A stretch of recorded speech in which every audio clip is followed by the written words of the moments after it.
When we talk about media, we seem to be obsessed with the final product. This is especially true with video games. From the moment a major title is announced, we want to dissect every single bit of information on it, trying to determine months or even years before it hits store shelves. Is it worth our time? But what we so often forget about video games, whether they be good, bad, fun, or boring, is that they are the products of real people. Even the worst commercially available games had at least one person working on them for hours on end. Or, in the case of the game that we're talking about today, had a team of some of the most talented individuals in the video game industry behind them. Sonic Boom: Rise of Lyric is a part of the popular Sonic the Hedgehog franchise. Released in 2014, it aimed to offer a new, unique take on this classic series and ultimately failed to live up to that. In fact, it's now generally considered one of the worst games to ever have been made. This is the story of a project that aimed to change the world and just could not manage to do so. Welcome to the Art of Failure.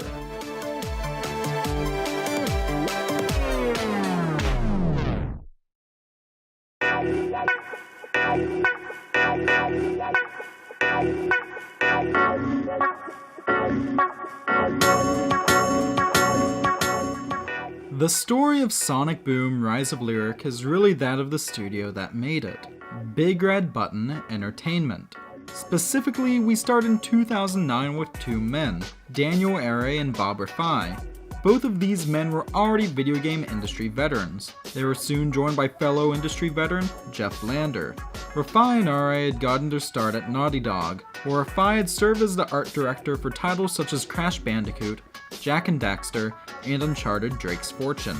Lander, meanwhile, had cut his teeth starting in the late 1990s by working as a game programmer at Activision, and spent some of his free time writing about 3D graphics and games for publications such as Gama Sutra.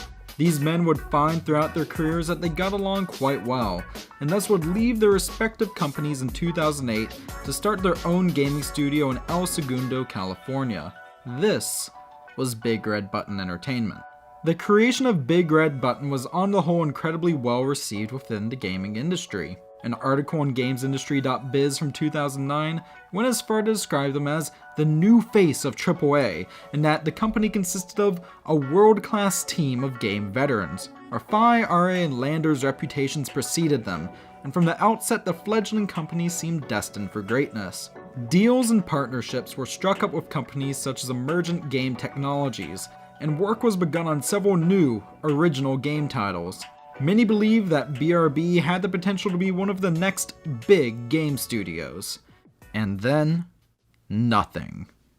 There were reports of stunted development cycles occurring at BRB. Projects would be started on, work would begin, perhaps even some new members would be brought on, and then said projects would either fail to be greenlit or development would just fizzle out. Some major licensed titles were even started on, though these also never panned out. Eventually in 2010, Aray left the company, later instead taking a job at Pokemon Go creator Niantic Labs, leaving Rafai at the helm. This supposedly continued for a couple years until 2011, when Big Red Button was approached by Sega. Sega was a game company famous for the Sonic the Hedgehog series. They had reached their peak back in the 1990s, where they had created systems such as the Sega Genesis, which had gone on to sell millions upon millions of units worldwide. The Sega Genesis in particular was famous for at one point being one of the best-selling game consoles in North America. However, a series of poor business decisions had led to Sega in 2001 ceasing the creation of their own hardware and instead focusing on creating games for the consoles manufactured by their former competitors. Through all of this, their mascot and best-selling franchise remained, the speedy blue Sonic the Hedgehog. This series was famous for games that focused on quick platforming that tested the player's reflexes. Since their exit from creating video game hardware, however, the series had faced several ups and downs, with some games being critical smash hits, with others routinely making their way onto worst video game ever lists on the internet. It is unsurprising then that in 2011, Sega, despite being a Japanese company, would approach this American game developer to create a Sonic game. There was actually already precedent for this. In the early 1990s, Sega had formed a branch of their company in Palo Alto, California called the Sega Technical Institute, which would develop critically acclaimed titles such as Sonic the Hedgehog 2 and 3, but would also work on Sonic X-Treme for the Sega Saturn, which was worked on for years before being famously cancelled in 1996 due to development issues. In a strange twist of fate, a bit after Sega struck their deal with Big Red Button, game designer Chris Sen would join the company. While most at BRB had not worked on a Sonic title before, Sen had famously worked on Sonic X-Treme before it was cancelled. This was his first time working on a series since his experience with that title. Almost 20 years after Sonic X-Treme, a number of people I had worked with previously were employed by Big Red Button. Through these relationships, I met Bob Raffi, the studio head. Though I was slated to work for them soon after, it wasn't until a little over a year later that I joined Big Red Button. We spent the next 3 years developing Sonic Boom. Originally codenamed Project Apollo, later Sonic Origins, and then Sonic Synergy, this new Sonic game was focused less on speed and more on team-based gameplay. Developed using CryEngine 3, a video game engine famous for its use on many popular first-person shooters, this cooperative platformer initially gave many involved a vibe similar to titles such as Jak and Daxter, which would make sense seeing as several of those at BRB had worked on those titles, particularly Bob Raffi himself. The game was also originally positioned to be an origin story of sorts for the Sonic series. Most of the Sonic games feature Sonic and his friends combating the forces of the evil Dr. Eggman. In this new title, the game would begin years in the past with Sonic and Dr. Eggman being friends. Dr. Eggman would be conducting research on time travel, an element that had played a role in several Sonic titles. However, during one foray into the past, Dr. Eggman would set off a butterfly effect, causing his past self, and thus current self, to turn evil and his and Sonic's friendship to be forever ruined. Though quite different from any other Sonic game that came before, this new concept was enough to excite many in the gaming industry about this new title. There was even an early tagline for the game that doubled as a vision for the title itself, of stronger with your friends. One person to join the development team during this time was programmer Carl-Henrik Skarsted, another industry veteran with credits on games such as PlayStation All-Stars Battle Royale, and later Pokemon Go and Shovel Knight. I had friends working at Big Red Button already, and they were telling me they were making this amazing IP, and there's no way they could ever have gotten that IP. And then one of the guys broke and just told me, hey, it's a Sonic game. A week after, I got the email from a recruiter. It's like really persistent and really wanted me to go there. And yeah, it was because I had all my friends there. It's kind of weird that they didn't ask me. I did a quick interview there and just started a few days after. Yeah, then I was right into working on Sonic. Their main goal was to develop a demo known as the Vertical Slice, which would then be shown to Sega of Japan in order to demonstrate how the game would work.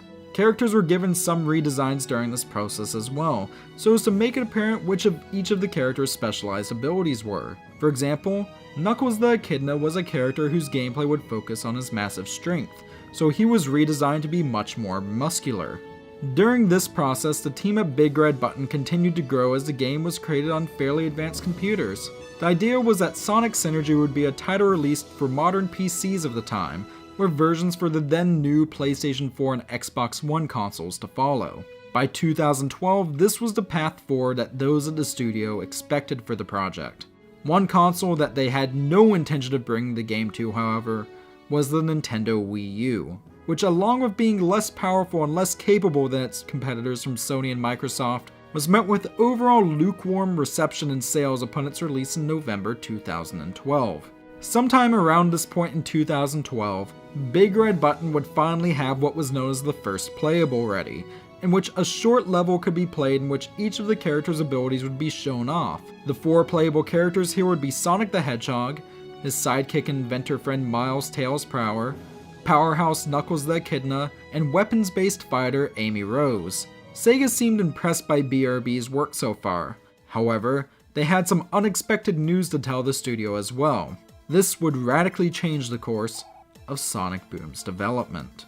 Trying to deliver like something called the first playable, which is like one level working and you can run around and play things. And Sega seemed to be okay with it, but they kind of had some other news that they needed to tell us in person. And yeah, it turned out it was a Wii U exclusive, and we were using CryEngine, and there was no way that CryEngine would ever work on a Wii U without lots and lots of work.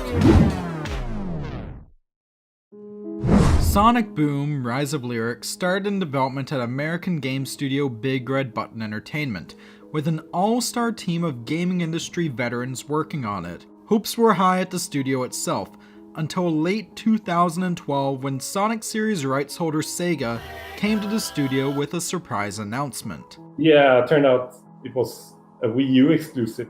In addition to this, it was announced that this title was going to be a subset of a new section of the Sonic series called Sonic Boom. In addition to the Wii U game, this was going to consist of a cartoon that would air on Cartoon Network in the United States, along with a Nintendo 3DS game, which Sega originally also wanted to be developed by BRB, but later instead decided to have developed by another California-based developer called Sanzaru Games. This caught the entire team off guard. With Sonic Boom being part of an exclusivity deal that Sega had signed with Nintendo for the next several years, their hopes and plans for the game to be a showcase of what the new generation of gaming hardware could accomplish were ruined. Worst of all, it would take substantial work to get the game to even run on the Nintendo Wii U, due to CryEngine, the base gaming engine that the game was built on and required to run, not being able to work properly on that system. So it was built for PC, and that means you don't need to think so much about memory or loading speed because of the hard drive. And when I started with loaded levels, it took 3 minutes and 15 seconds to load one level. I think I spent 9 months on just trying to speed up loading, which means rewriting all the code that deals with loading things, and that's a huge amount of work in CryEngine. With the shift to the Wii U, many changes also had to be made to the story and gameplay. Sega made the team scrap the origin story idea, and they instead had to work together with the team working on the cartoon in order to come up with a new plot for the game. This new story ultimately would involve Sonic and company, sporting their character traits from the Sonic Boom cartoon, stumbling upon an ancient evil known as Lyric the Last Ancient, a snake-like creature who in the distant past intended to take over the world using an army of robots. However, he was imprisoned in an ancient temple by a race of beings known as the Ancients, but was released upon being discovered by Sonic and friends. From there, it is up to our heroes to seek out the 7 mystical Chaos Emeralds and stop Lyric, with some interference along the way from the nefarious Dr. Eggman. As drastic as the change to the story was, it was still rather par for the course for a Sonic title. However, the team soon realized that they were going to have to make some rather large changes to the gameplay itself, partially due to the issues of CryEngine, and it was going to have to be radically overhauled. What had originally begun as a 4-player experience soon became a 2-player experience. However, as work continued, Sega felt that the game wasn't fast enough and that was going to need to have more fast-paced, speedy sections, even though the game had largely been designed without those in mind up to this point. One developer working on the project outright stated that the game is 80% exploration, 20% speed. Starting around late 2012, Sega also took more of a direct role in working with Big Red Button, going so far as to remove one of the lead designers on the project and establishing a semi-permanent presence at the Big Red Button office. At one point, a designer on the team had to step down, and Sega decided to fill the role with one of their own producers instead of having Big Red Button fill it themselves. This did not bode well for morale at the studio. I think we were kind of deflated because we built all this art for the first playable, and we were thinking it's going to be great frame rate and it's going to have all these lush environments and lots of detail, and then kind of having to walk back one generation of hardware. Eventually, the decision was made to scrap the multiplayer aspect of the game altogether and to try to repurpose it into a single-player adventure. The concept of blazing through a world presented many design challenges when delivering the multiplayer aspect of exploration and speed. With high hopes and a lot of promising research and development towards a truly multiplayer experience, we ultimately changed directions and completed a largely single-player experience in the final stretch of the project. Even with the changes in gameplay styles, there were still many issues getting the game to run properly. Yet, in February of 2014, the first trailer of Sonic Boom: Rise of Lyric, now given its final title, was released to overall positive reception. The game looked much as originally intended and seemed to run quite smoothly. However, it was noted that the gameplay shown was of a quote-unquote development build, and in reality this version of the game was not running on the Wii U, but rather on a PC. CryEngine still had many issues functioning on the Wii U. It was just not designed with that platform in mind. Programmer Carl Henrique recalls having to spend most of the last 9 months of the game's development trying to get CryEngine to run smoothly on Nintendo's hardware. That was the last 9 months. I was just looking at, here's how much technical debt we have, which is basically engineering work that isn't done yet. And if I don't start today, we're not going to be able to ship the game on time. With all of these issues that arose with making the game Wii U exclusive and having it go through a near complete redesign, Sega remained firm in the game having a release date of November 2014, so to have the game available for the Christmas shopping season. The hope was that this title would not only be a success for Sega, but due to the exclusivity deal with Nintendo, would also be something that would push system sales for the stagnantly selling Wii U.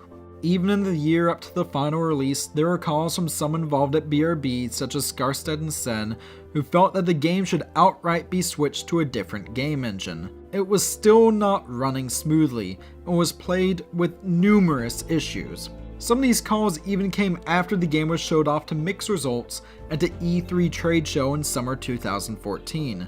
However, the majority at BRB and Sega alike felt that too much work had been done with the CryEngine version of the game at this point, and that, for better or worse, they could not start programming nearly from scratch with a new game engine.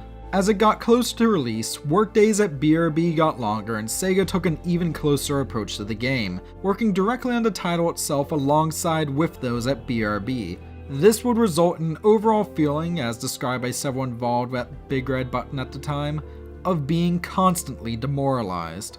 In the early days of the project, there was a lot of interaction between the different parts of the development team, with new and different ideas encouraged to be suggested by everyone involved. However, by mid-2014, designers were often kept mostly isolated from the rest of the team, and it seemed that Sega themselves felt that instead of letting the game evolve and change more, it would have to strictly adhere to the ideas already decided upon.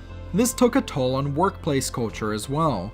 Early in development, those involved would often talk about video games that they played outside of work, and would often talk about what they liked and didn't like about those titles. However, as progress continued on Rise of Lyric, people talked less and the workplace itself began to feel less open to many as a result. In the year leading up to Sonic Boom's release, staffing contracts at Big Red Button began to expire, which the development company decided not to renew, thus letting over 50 people go from the company and bring the main development team down to fewer than 20 people.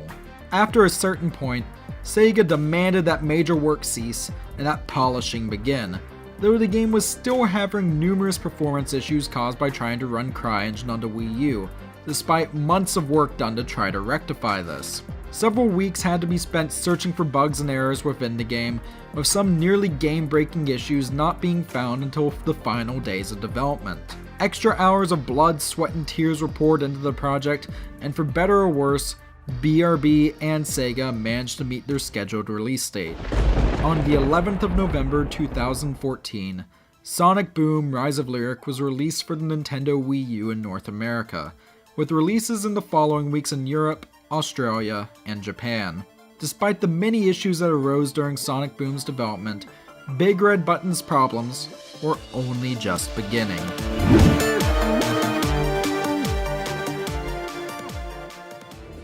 In 2011, Japanese video game company Sega approached American studio Big Red Button Entertainment to create a video game based off the Sonic the Hedgehog franchise. Despite all of the issues that arose during its development, Sonic Boom managed to meet its scheduled release date of the 11th of November 2014 in North America.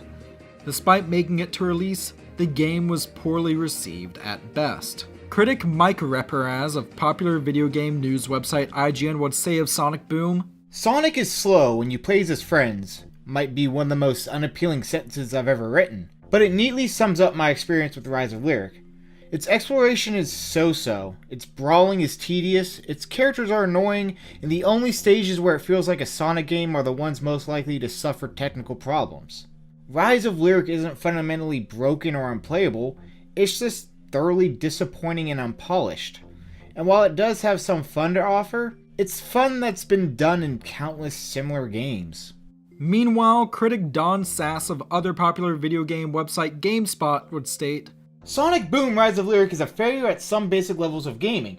While it's understandable that a franchise may want to move beyond the simple elegance of its origins, a muddled web of poorly connected and even more poorly executed systems is not the answer. The Sonic name deserves better than this, and so do consumers. Even those who worked on the game weren't satisfied with the final product, with Chris Sen stating, The final experience felt little like the Sonic game I'd hoped for. It just goes to show that there is much more to making something great than having hardworking, talented people, great ideas, and proper financial backing. A wiser fellow than myself once said, sometimes you eat the bar, sometimes the bar, well, he eats you. This reflected many of the views held by those who played Sonic Boom originally, and this in turn reflected in its sales. By May of 2015, Sonic Boom Rise of Lyric, along with its 3DS counterpart Sonic Boom Shattered Crystal, which had been outsourced to Sanzaro Games some years earlier, had combined sales of around 620,000 total copies, making them together the lowest selling games in the entire Sonic series history. Sega themselves would even comment on both this and the overall poor perception of the Sonic franchise at this point. In an interview with the popular Japanese gaming magazine Famitsu, Sega Japan's CEO Haruki Satomi would say, We did our best to build a relationship of mutual trust with older fans of Sega, but looking back, there have been some titles that have partially betrayed that trust in the past 10 years. Big Red Button did make a few attempts at damage control. The most notable of these came in January 2015, when the studio released an over 1 GB large downloadable update batch for Sonic Boom on Wii U that was aimed to fix many of the issues still present in the game. Despite this patch fixing many of said issues, many still felt that they were left with an overall unfinished product. Things only got worse for BRB from here.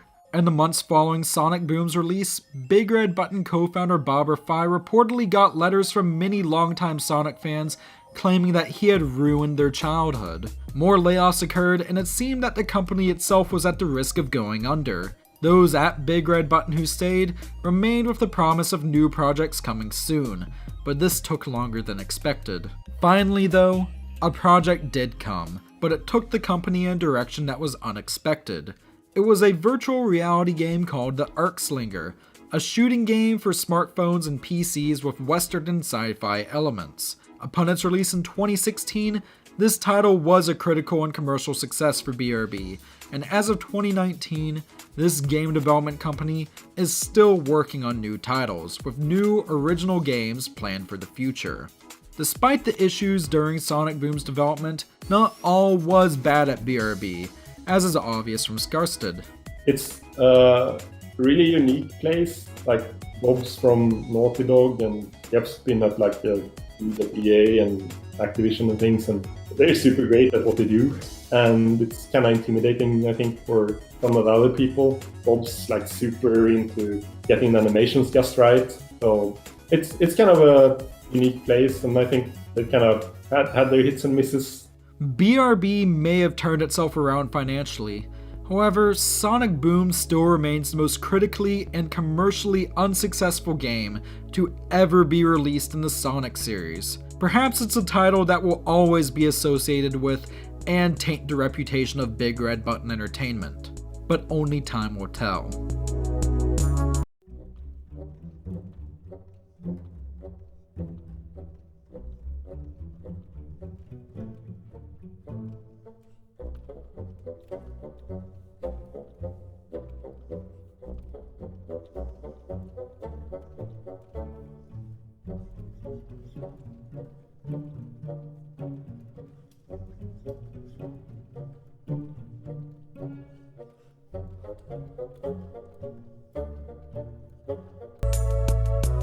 Sonic Boom Rise of Lyric and its development is the story of a team who wanted to offer something truly new and original for a classic series.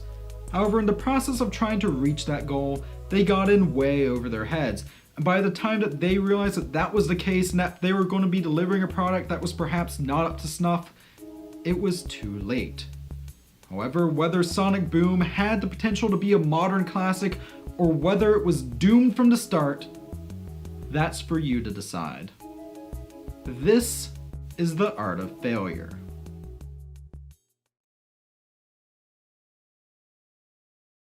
When I was 15 years old, I spent a brief stint that summer, the summer of 2013, power washing fences to try to raise $100 to back towards a Kickstarter campaign.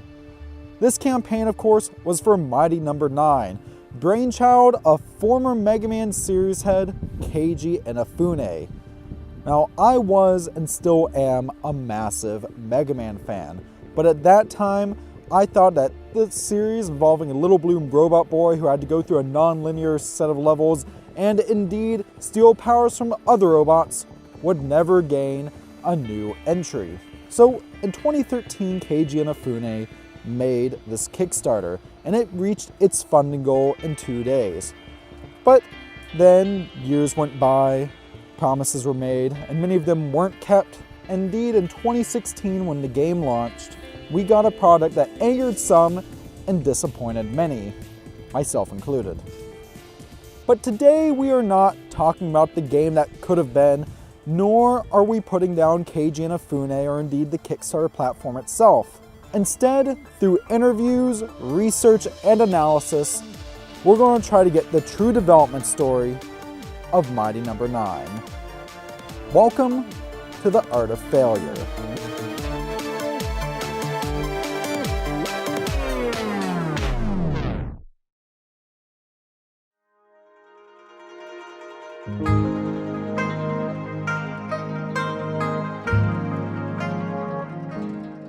We start in 1987 with Keiji Inafune, age 22. We start here specifically for 2 reasons. The first is that due to Mighty Number 9 being Inafune's brainchild and his own reputation being used to help raise funds for the title, we need to examine his career up to Mighty Number 9's conception to truly understand what many expected from this game. The second is that many of the other key players in the story of Mighty Number 9 would first meet Inafune while he was at Capcom, a company that he would first join in 1987, shortly after graduating from Osaka's Designers College with a degree in graphic design. Soon after joining the company, he would be put to work on his first project as a character artist, the 1987 arcade title Street Fighter, in which he was tasked with drawing portraits for the various fighters. Despite there being a fairly quick turnaround for this project, Inafune's colleagues were nonetheless impressed by his work. Immediately after he completed this project, he would find his way onto the team for another game, one that would come to shape his work for the next several decades. The original Rockman for the Nintendo Famicom game system, which would later find its way to the West Nintendo Entertainment System as Mega Man. The Mega Man project had been started some months earlier by Akira Kitamura, an often reclusive game designer whom Inafune would recall as seeking perfection in every aspect of game development. By the time Inafune was brought on board, most of the game's assets were completed, with he himself only designing several minor enemies, the game's Japanese logo, and the boss Alekman. He also found himself responsible for converting the already established character art into 8-bit sprites that would appear within the game itself. The Mega Man team was dedicated, though it was also small, with the main game team consisting of only 5 main people, plus a soundtrack by Minami Matsume. It would also feature game mechanics quite different from those of any other NES game. Unlike other popular side-scrolling platformers of the time, such as Super Mario Bros., in which the player advanced through the game in a linear fashion, Mega Man instead presents players from the outset with 6 stages to choose from. While some are definitely harder than others, these 6 stages can be tackled in any order, and each contains a theme and a boss centered around that theme. It's up to you as Mega Man to go through each of these stages by running, jumping, and shooting. Your default weapon is rather limited, being a pea shooter that can only aim left or right, but additional weapons can be obtained as permanent upgrades by defeating each boss, with each weapon being themed around the respective boss they're obtained from. Upon release on the 17th of December 1987, it was met with overwhelmingly positive reception from critics. However, it would ultimately sell poorly. Capcom's higher-ups would decide to cut their losses and be done with the Mega Man IP at this point, but several of those involved, namely game director Akira Kitamura, felt that the Mega Man formula could be vastly improved from this point. In early 1988, Kitamura made an agreement with Capcom's vice president, where they'd be allowed to make the sequel as long as it served mainly as a side project, and the team worked on other games as well. And from the get-go, this sequel was planned to be a bigger, better Mega Man. Many characters and enemies that had been designed by Kitamura and Inafune yet were scrapped from the first game made their way into this new title. In addition, Capcom held a contest throughout Japan where people could send in their own hand-drawn suggestions for bosses. By the end of this contest, the team had received over 8,000 entries. The final game would feature only 8 bosses to choose from, though this was still an increase from the original game's 6. Inafune would also take an increased role in the sequel. The team would expand a bit, and he would soon find himself no longer as the most inexperienced person on the team, at one point saying, "Working on Mega Man 2 marked my second year at this. I even got to mentor a new kid, which opened up a whole new world of stress for me." Despite these stresses, Mega Man 2 would be completed in an extraordinary 3.5 months. The game would feature a more polished look from the original game, along with more stages, a password system, and in the North American release, a difficulty select. Upon its release on Christmas Eve 1988, the title was a smash hit. Critics loved Mega Man 2, and the majority of gamers around the world seemed to love it as well. It would go on to be the best-selling title in the Mega Man series, and today is considered by many to be the best that the series has to offer. Even Inafune himself would later state that this was a title that made Mega Man popular. Kitamura would leave Capcom following Mega Man 2's success, though Capcom's higher-ups wanted a follow-up. In 1990, Mega Man 3 was released, and was another huge success. However, Inafune had an even more pronounced role in its development, which he often described as being varying degrees of hellish. Following that title, a new Mega Man game would be released yearly for most of the next decade, with Inafune having increasing amounts of influence over the series. He would be one of the minds behind the hit spin-off Mega Man series Mega Man X in 1993, being responsible for many of the character designs, including that of one of his all-time favorite characters, the bright red, long-haired Zero. However, he would not actually be a producer on a Mega Man game until 1996's Mega Man 8, released nearly a decade into the series' life.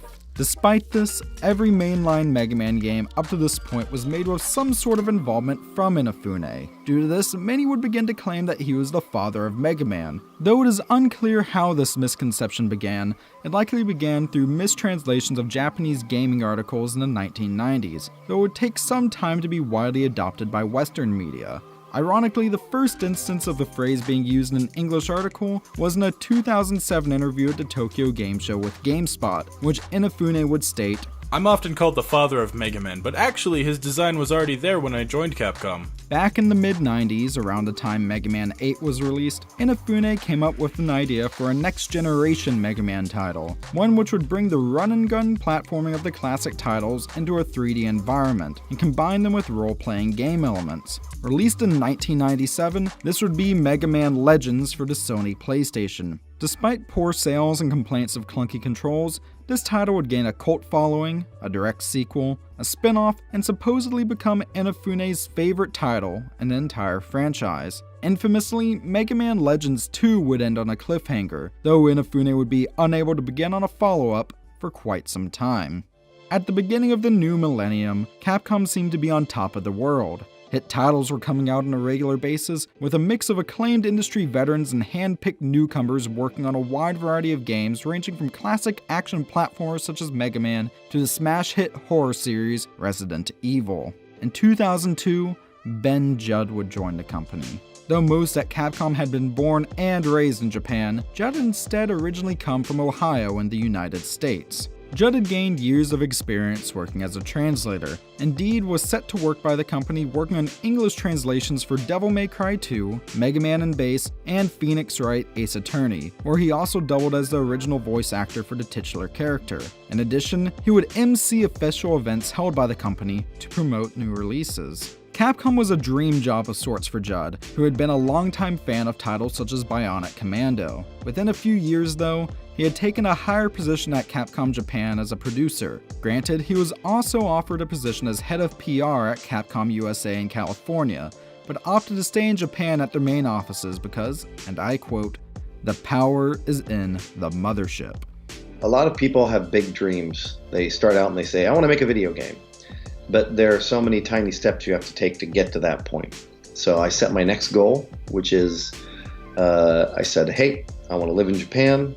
Then, hey, I want to learn how to speak Japanese. Then, hey, I want to be able to do a job where I use my Japanese.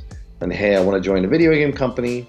And hey, I want to do something big at that video game company. And then finally, hey, I want to make my own game. And so I had to clear all these tiny goals to get there.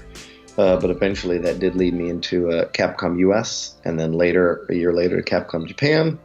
And then after I built their localization team from the ground up, and it was saving the company anywhere from $500,000 to $1 million a year, they pretty much said, you can be the head of PR in the US, or you can be a producer here and make a game, and I chose the latter.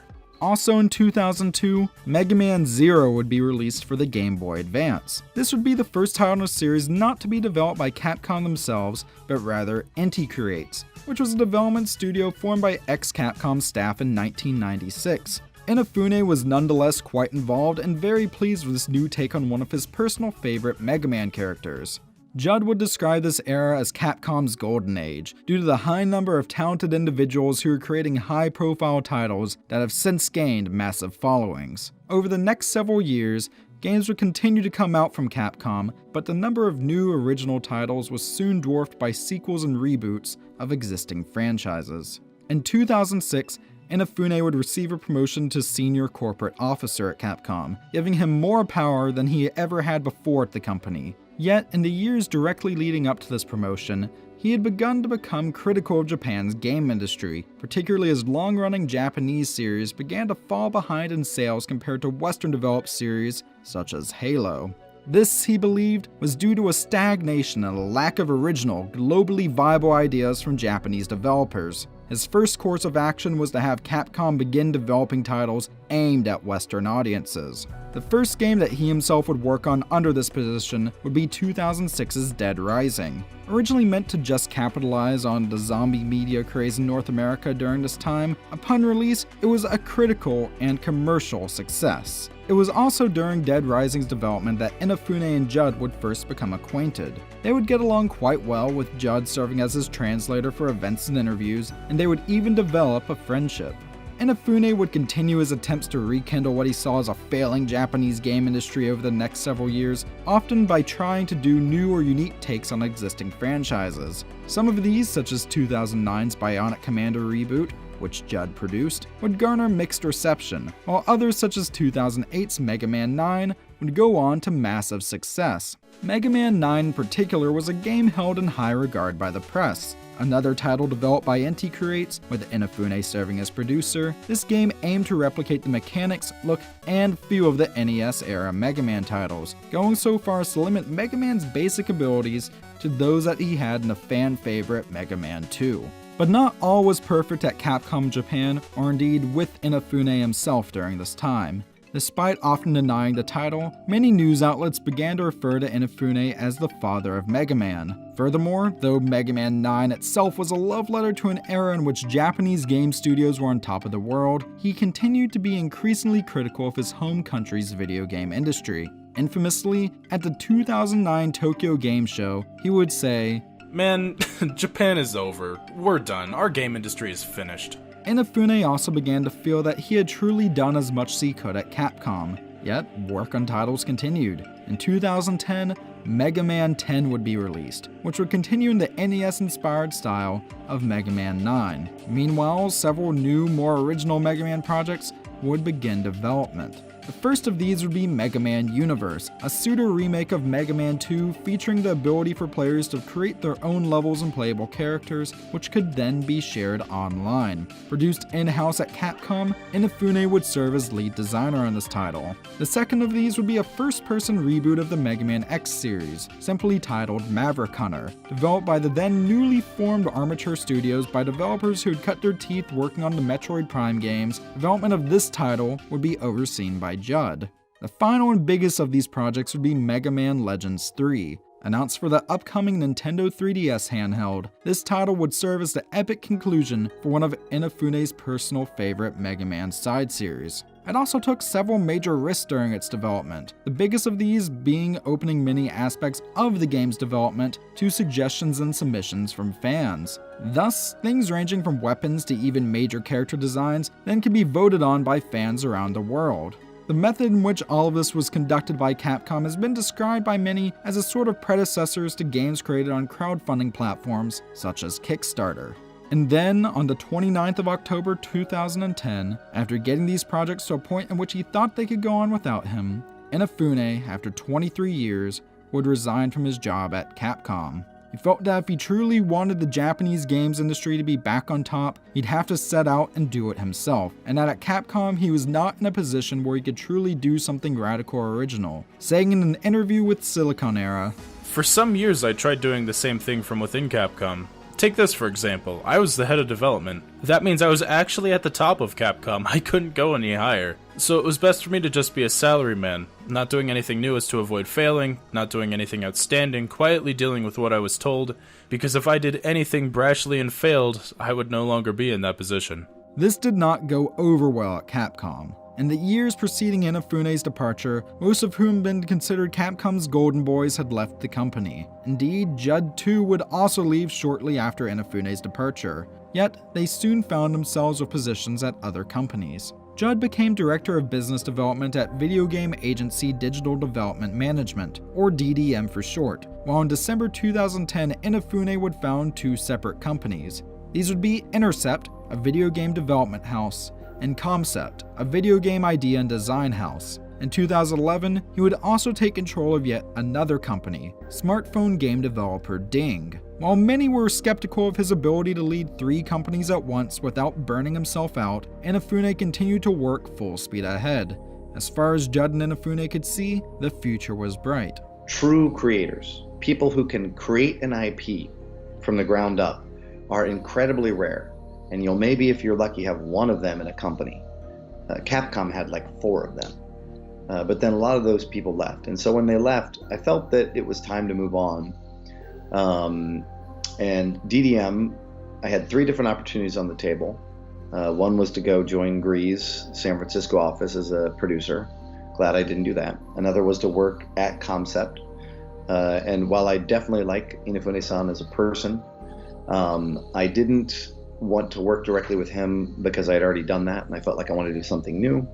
And then DDM, of course, which is sorry, it's going to sound like a tagline, it's the world's largest video game specific agency. I figured if I worked with them, I would be able to work with more creatives. I'd be able to work on different projects. I wouldn't be limited to Capcom. I'd be able to work with Konami and Square and Sony and Nintendo and everybody. And so that was the exciting part that kind of drew me in there. And so I left Capcom at the end of, it was December 2010, and I joined DDM in January 2011.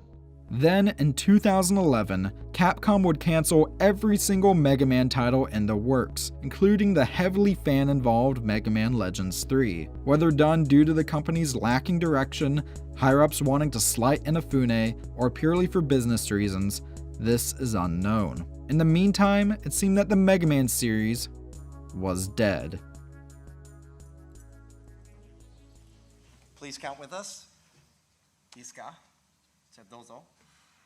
じゃあいきますよ。 Here we go.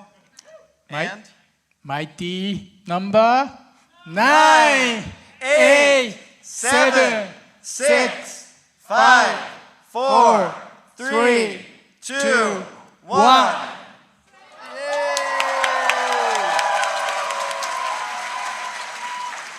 On the 30th of August 2013 at the Penny Arcade Expo in Seattle, Washington, Keiji Inafune would announce his spiritual successor to the Mega Man series.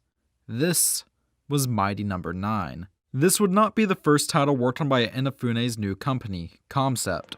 In 2011, work would begin on Kaio King of Pirates for the Nintendo 3DS, a title developed by Inafune's studio Intercept based off the Romance of the Three Kingdoms story. In addition, in 2012, Concept would begin collaborating with several other developers to create Yaiba Ninja Gaiden Z for the PlayStation 3 and Xbox 360, a title that, upon release, was almost universally panned by the press. Perhaps the most successful title worked on by Inafune in the years up to Mighty No. 9's announcement was from his mobile studio, Ding. Boiling Osan Eggs was a Japanese exclusive smartphone game in which you had to open up hard-boiled eggs that looked like disgruntled Japanese businessmen, and of course you had to try to collect them all. Despite its simplicity and being intended as nothing more than a playable joke, it did incredibly well after its release on the 13th of April, 2013. So this brings us back to that August. Mighty No. 9, after months of careful planning, had been announced. Many at the time joked that it was just a Mega Man game with some names and graphics changed around, but for many fans disgruntled by Capcom's treatment of the series at that point, this was more than enough. In a way that echoed the methods used with the cancelled Mega Man Legends 3, Inafune announced that the title was going to be funded not by a corporate entity, but rather through fans via Kickstarter. Those who backed in tiers ranging anywhere from $1 USD to upwards of $10,000 could get their name in the game's credit, be guaranteed a download code for the then digital-only title, and even potentially design characters or meet Inafune himself. Kickstarter seemed to be a natural fit for Mighty No. 9, as several other retro game-inspired projects had been successfully funded on there. The most famous of these perhaps was 2014's Shovel Knight, which had gone on to raise over $300,000 and, upon release, was a critical and commercial smash hit. Even if he had denied being the father of Mega Man up to this point, Inafune more than happily used his connection to the series to help promote Mighty No. 9, with numerous media outlets prefacing interviews with him as the Mega Man series creator or an interview with the father of Mega Man, and it worked. Within 2 days of the Kickstarter campaign's launch, the game had surpassed its lofty $900,000 USD goal, and a month later at the campaign's end, the title had raised nearly $4 million from nearly 70,000 different backers from all around the world. Of course, while many attributed the many promises and ultimate success of this Kickstarter campaign to Inafune himself, he was not alone in this endeavor. Mighty No. 9 was to be jointly developed between Concept, who is an ideas house which was responsible for the core ideas of the game and character designs, and developer Inti Creates, who would handle the actual programming work. San Francisco-based production company 2Player Productions would also begin work on an official 4-part documentary series that would follow the project. All of this was to be done with consistent updates to backers on Kickstarter, with Inafune promising those who backed unprecedented access. This Kickstarter campaign itself would be organized by Ben Judd. Though he had passed up an opportunity to work at Concept directly back in 2011, instead taking works at games industry agency DDM, he soon found himself working with Inafune on this project. So traditionally you need about 3 months of build-up. And so probably about 6 months before that, we had passed the idea back and forth. It took a while for all the pieces to come together, but once they did and we were planning, it was about 3 months of just hard work, wear and tear, and a few 10-hour meetings. There's lots of unknowns. And so it's scary you're basically trying to set price points for 100 different items instead of just one. And it's a very delicate jigsaw puzzle that has to fit together. And if you make one promise that you're way off on, and quite frankly, Mighty No. 9 was way off on, the amount of money that would be necessary to do 10 different SKUs. It's a lot of work. People don't realize how much financial risk that includes. Then you're screwed. From the get-go, Mighty No. 9 promised a lot. Some would argue too much. Development screenshots showed a game with a hand-drawn-esque art style, reminiscent of many popular indie games of the time. The game had huge names on it who had tons of experience with the video games industry, including a soundtrack by Manami Matsume, who had done the soundtrack for the original Mega Man game. Kickstarter backers were also able to get t-shirts, posters, NES-style boxes, and more, all handled by Merch House Fangamer. While the game itself was going to include an ever-increasing number of stages, Mega Man-esque weapon and platforming mechanics, and even an online mode. Perhaps loftiest of these promises, Mighty No. 9 was promised for 10 different platforms. Initially just planned to be released for PCs via Steam, ports were soon also promised for Linux, Mac OS X, PlayStation 3, Xbox 360, Nintendo Wii U, PlayStation 4, Xbox One, PlayStation Vita, and perhaps most daunting for the development team, the Nintendo 3DS.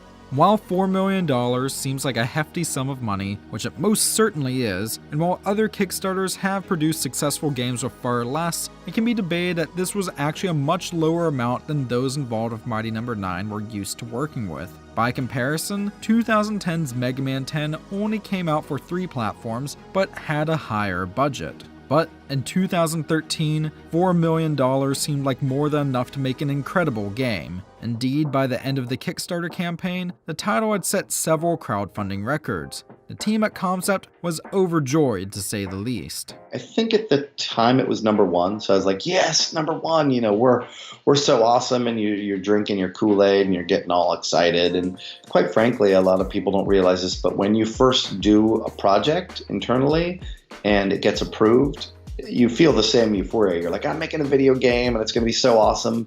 And there's no video games are bad in the beginning. They're all perfect in the beginning.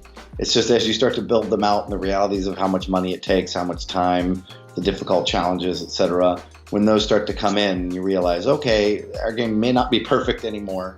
That's when the harsh reality starts to set in. But at the time when it was over, I couldn't believe it. I was so hopeful. I was so amazed that it went that high. I was so thankful to everybody that supported it. You know, people want to believe in a dream, and it seemed like the dream was there, right? People were going to get that dream. The dream was definitely there, and people most definitely believed in it. News outlets hailed the title as the return of Mega Man, and Inafune was placed on a metaphorical pedestal by many. Updates came from the campaign on an almost daily basis during that first month, featuring everything from community polls and character designs to behind-the-scenes looks and development, and even the making of the official Kickstarter pitch video. The first episode of 2 Players' official 4-part documentary series was released on the 26th of September 2013, days before the campaign itself was even completed. On the 1st of October 2013, Mighty No. 9 was successfully funded on Kickstarter and slated for a release date of spring 2015. Updates continued at a fairly steady pace, with an official website and backer forum being launched in November 2013. However, problems were already on the horizon. Workplace culture at Concept and Indie Creates was overall very positive, and the positive workplace images that were shown publicly were representative of the company itself. Progress in the game was continuing at a steady pace, and it wasn't too long before there was a mostly stable playable build. Yet despite the $4 million raised, some cost-saving measures were decided on. After the successful funding of the project, an estimated $190,000 USD had to be paid out to Kickstarter themselves, as that platform takes around a 5% cut of every project successfully funded. From there, roughly 20% of the money raised was then allotted for backer rewards, with additional funds set aside for advertising and paying those involved, among other things. And then came the biggest issue of all: how to make a game that can run on something as powerful as the most powerful PCs of the time, as well as the Nintendo 3DS, which some compared to the then already aging Nintendo Wii in terms of power. One of the first areas to be scaled back was the graphics. Instead of the hand-drawn aesthetic that was shown off in the original concept art, a more basic 3D cel-shaded approach was decided on. In addition, the number of character animations were also cut back, drastically so in cutscenes where ultimately character mouths didn't move. Then came some more serious issues, such as getting the game's engine, Unreal Engine 3, to work on the 3DS. So I figured it would get finished, but I feared that it would get finished and not be a great game, which, as we know, it ended up being, which is very unfortunate. But again, there are many reasons. The engine probably wasn't suitable for doing 3DS. Inti was much better at doing 2D than they were like 2.5D, which is what it was based in, because the engine, trying to do 10 SKUs, Inti wasn't super at the time familiar with online. They're much better now. Dragon Mark for Death is going to be awesome. So, you know, it was a very unfortunate choice of the tech didn't work as efficiently as we had hoped per SKU. I think the online stuff ended up being a lot more hassle and work than anybody ever thought, especially across 10 different SKUs. It's always a challenge, online stuff is. And then the amount of money just wasn't there to do all of that stuff that they needed. So corners had to be cut. That was the reality. Progress still continued at a steady pace, and the first digital backer awards began to come out in early 2014. Perhaps the most anticipated of these was the release of Mighty Gunvolt, a small 3DS minigame which was very much an homage to NES-era platformers, such as the original Mega Man games. This small title featured both Mighty No. 9's protagonist Beck, along with characters from Indie Crate's Galgun and Azure Striker Gunvolt series. Overall loved by most backers, despite its bite-sized length, Mighty Gunvolt made many feel further confidence in the Mighty No. 9 team. Many also assumed that Beck's gameplay here was a teaser for what was to come. That same year, however, Concept began searching for additional funding for Mighty No. 9. That July at the Los Angeles Anime Expo, Inafune announced both a Mighty No. 9 anime series along with a new round of funding for the game via PayPal. The end goal of this new funding campaign? $100,000 in order to add in English voice acting. At the same time in Japan, yet another campaign was begun on crowdfunding site Makuake to raise yet another roughly $100,000. The goal here? Japanese voice acting. Fan reception was mixed to say the least, though overall backer reception was still rather positive during this time. For many, it was obvious that Inafune wanted Mighty No. 9 to be more than just a spiritual comeback from Mega Man. He wanted to make a long-running multimedia series. Within a few months, though, it was obvious that both of these additional campaigns had been unsuccessful.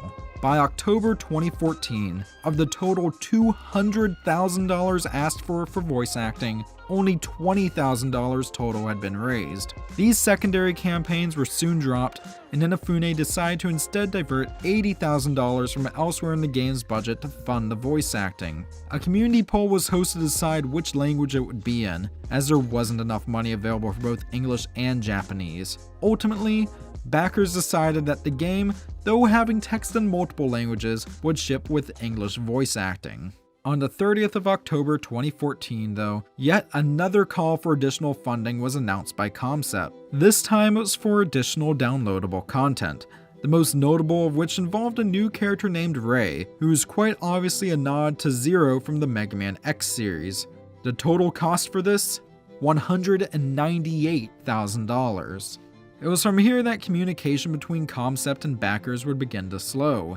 The Kickstarter page itself started receiving fewer and fewer updates, and many of the updates that were given were instead put on the official Mighty No. 9 website, which had the major downside of not alerting backers via email whenever they were posted. Many would perhaps find this odd, as development was still continuing at a steady rate. In January 2015, a video was released in which Inafune stated that the title was more or less finished, which it technically was. The PC version was mostly complete, with the main issues being bug testing and, of course, the online features. Mighty No. 9's online modes proved to be especially problematic throughout development, as Indie Crates lacked experience in creating online modes in games at this point. While the main single-player mode was almost complete, online was borderline unplayable. Not wanting to ship an unfinished product or have to patch in the online features at a later date, those at Concept and Indie Crates began to debate delaying release. At the very least, the portable versions were for sure going to have to be pushed back, as those were especially problematic.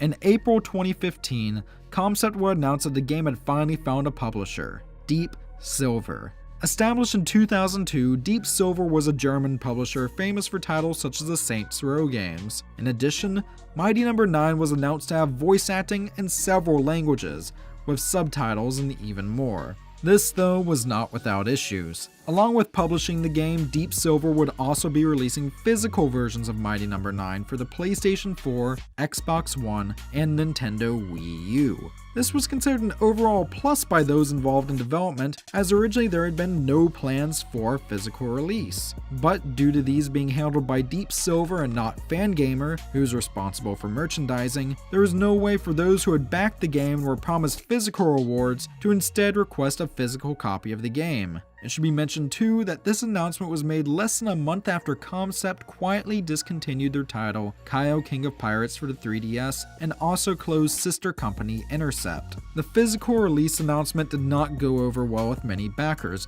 with some feeling quite outraged. Perhaps even worse, the title was officially given its first of several delays, being pushed back from its tentative spring 2015 release date to September of that year. The main reason? Continued issues with online features.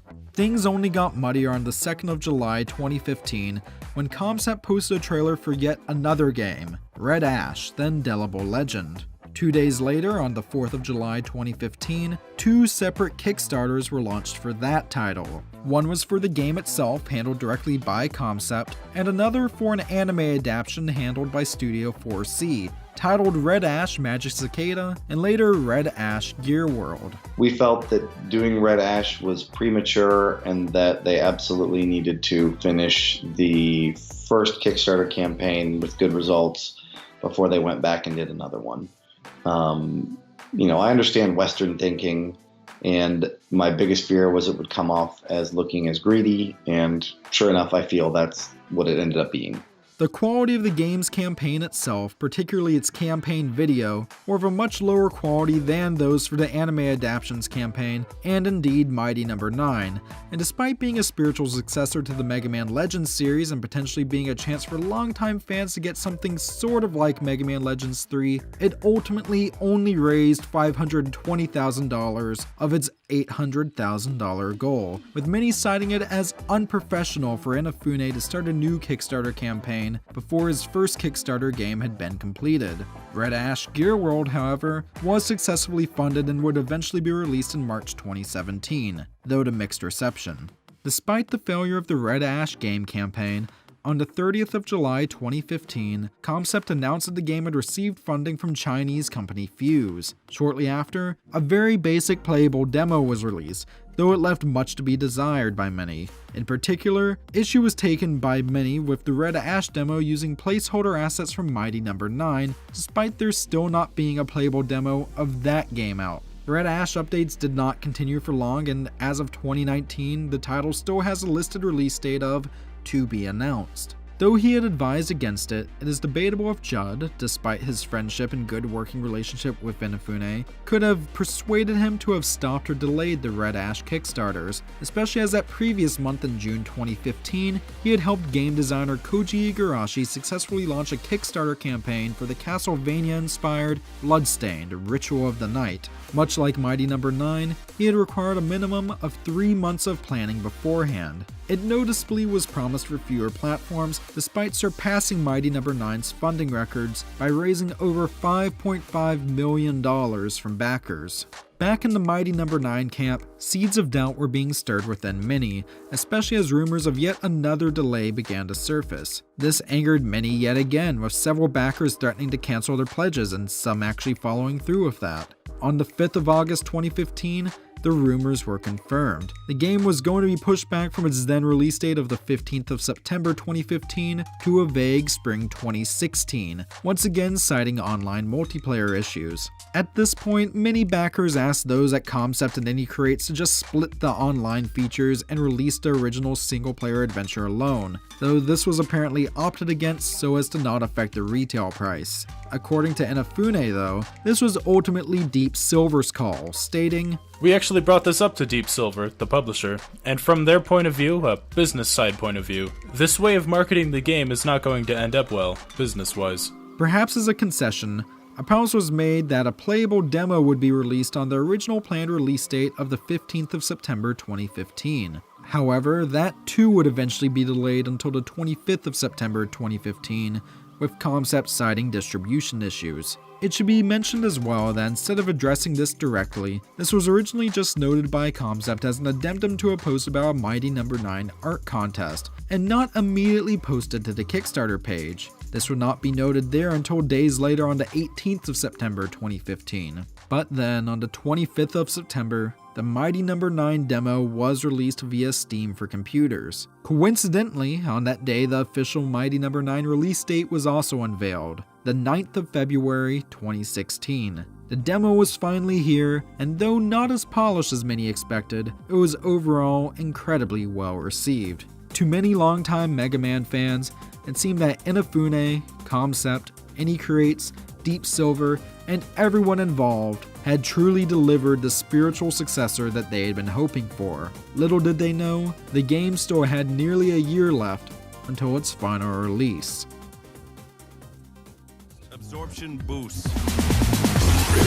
You kill an enemy and you can absorb their power-ups, stuff that'll make you faster and stronger and make the bad guys cry like an anime fan on prom night.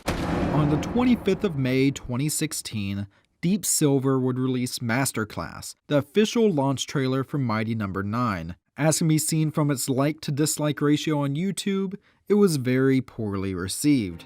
Despite showing a game that looked much different than that shown initially on Kickstarter, what truly incensed folks about this trailer was its overblown, debatably insulting style and tone. Indeed, Creates chief executive Takuya Aizu would angrily take to Twitter, echoing sentiments of others involved with the game by stating, "What the hell was Deep Silver thinking making a crappy PV like this? Unforgivable."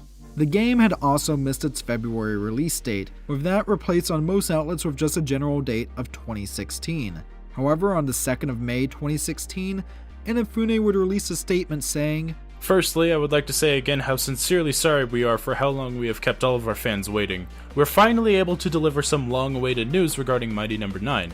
We have now confirmed the following release dates for Mighty No. 9. June 21st, 2016 in North America and Asia, and June 24th, 2016 worldwide. We understand that as a result of these various delays that we have disappointed and let down our fans. But we are happy to finally be able to deliver the game to everyone who brought us this far." He would follow by noting that the PlayStation Vita and Nintendo 3DS versions would follow at a later point. It seemed that, aside from issues with the now outdated Unreal Engine 3 running on portable systems, and after years of delays and increasing communications issues, Mighty No. 9 was finally going to be released. This time, for real. Some backers were optimistic, remembering the positive reception from the previous year's demo. Others were much more cynical. Things only got worse once press copies of the game were sent out. Critic Michael McWhorter of Polygon would say of the game, "Squint your eyes hard enough and you might be convinced for a passing moment that Mighty No. 9 makes good on its promises. But when you open your eyes, it plays like the answer to the question, why doesn't Capcom make Mega Man games anymore?" Though Chris Carter of Destructoid was a bit more positive, saying, "Following Mighty No. 9 has been one hell of a ride. Having backed it in 2013 at a low pledge level, I can't say that I'm exactly disappointed with the end result. It still has a lot of baggage to unload. The 3DS and Vita ports aren't even dated yet, but most Mega Man fans will find solace in the fact that it didn't end up being a disaster. Other than the art style, of course." Though upon launch, the response from backers and the general gaming public was lackluster at best. This was compounded by there being numerous issues with backer rewards. Several perks were delayed. Some, such as game boxes, didn't arrive until a year later in 2017, with the promised full-color manual actually just being in black and white. In addition, the second part of Two Player Productions' official documentary was finally released, though the final 2 episodes apparently were never released publicly. The Nintendo Wii U version was also infamously plagued with issues, with these including glitches, slowdown, long load times, and at launch, the possibility of not only crashing, but also potentially bricking Wii U systems, rendering the console itself unusable. To say this sparked outrage would be to put it lightly. But yet, after years of issues, Mighty No. 9 had at the very least come out, and despite all of the negative press, there were some people, particularly owners of the PC and more modern console versions, who were having positive experiences with the game. But for many, just coming out and being playable was not nearly enough. To some, it seemed that Inafune's career was over, and his reputation ruined. Things reached a low point during a launch livestream and Q&A session that was held on the 22nd of June 2016. During the stream, Inafune, along with Judd, who was operating both as his translator and stream MC, took questions from viewers. Finally, questions were asked on whether there were any plans to expand the Mighty No. 9 franchise or add any additional DLC. Upon translating Inafune's answer, which was a rather terse "there is not any additional DLC besides the Ray DLC," Judd took a small breath and decided to weigh in his personal thoughts on the project, as he too had been heavily involved with it from the beginning. For now, this is what you see and what you get for the Mighty Number 9 world, but again, we can hope that if things go well, there'll be sequels, because I'll tell you what, I'm not getting my 2D side-scrolling fill, and at the end of the day, even if it's not perfect, it's better than nothing. At least that's my opinion. I pride myself on my translation skill. Probably anybody who's worked with me in the industry would say Ben Judd is a damn fine translator. And I have a certain style that I think more translators, interpreters rather, should use. But basically, I had never streamed anything before myself as a host. And they said, we're going to do this after party. We need you to come up. And I'm like, oh, just totally wasn't mentally ready for it. I had never done anything like that before. And so as somebody who has interpreted on the fly and am pretty good flying by the seat of my pants if I have to in a situation, I probably was the best guy for the job at the time. So I went up to Tokyo. We're having pizza. We're celebrating the game finally being out. And I'm like, well, we need to have like content. It needs to be like a TV, like a talk show, right? Need to have different people come on and talk about different things and do interviews and whatnot. But again, no prep time to do any of this. So go up there, flying by the seat of my pants, asking different questions. And then Inafune-san was on. And I was trying to ask him more positive questions than negative, because obviously by that time there were many, many people who were very mad. And many people didn't like what they saw. And asking these questions, and I forget which one it was, but he had said something, and I was in a scenario where I was both the YouTuber, the streamer, but also the interpreter. So I was serving both of those roles. And in my mind, the YouTuber, as an interviewer, is trying to create a solid banter, a conversational flow between the guest and themselves.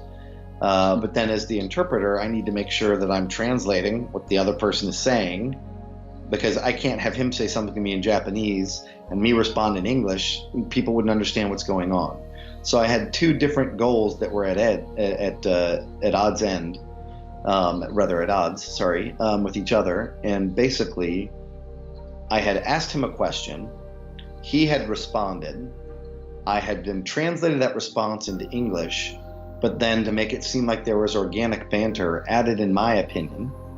And my opinion was, in fact, it's better than nothing, because I truly felt that there were no Mega Man games at the time.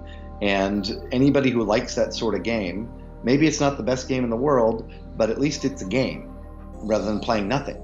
And so that was my catch ball sort of reactive remark to what he said.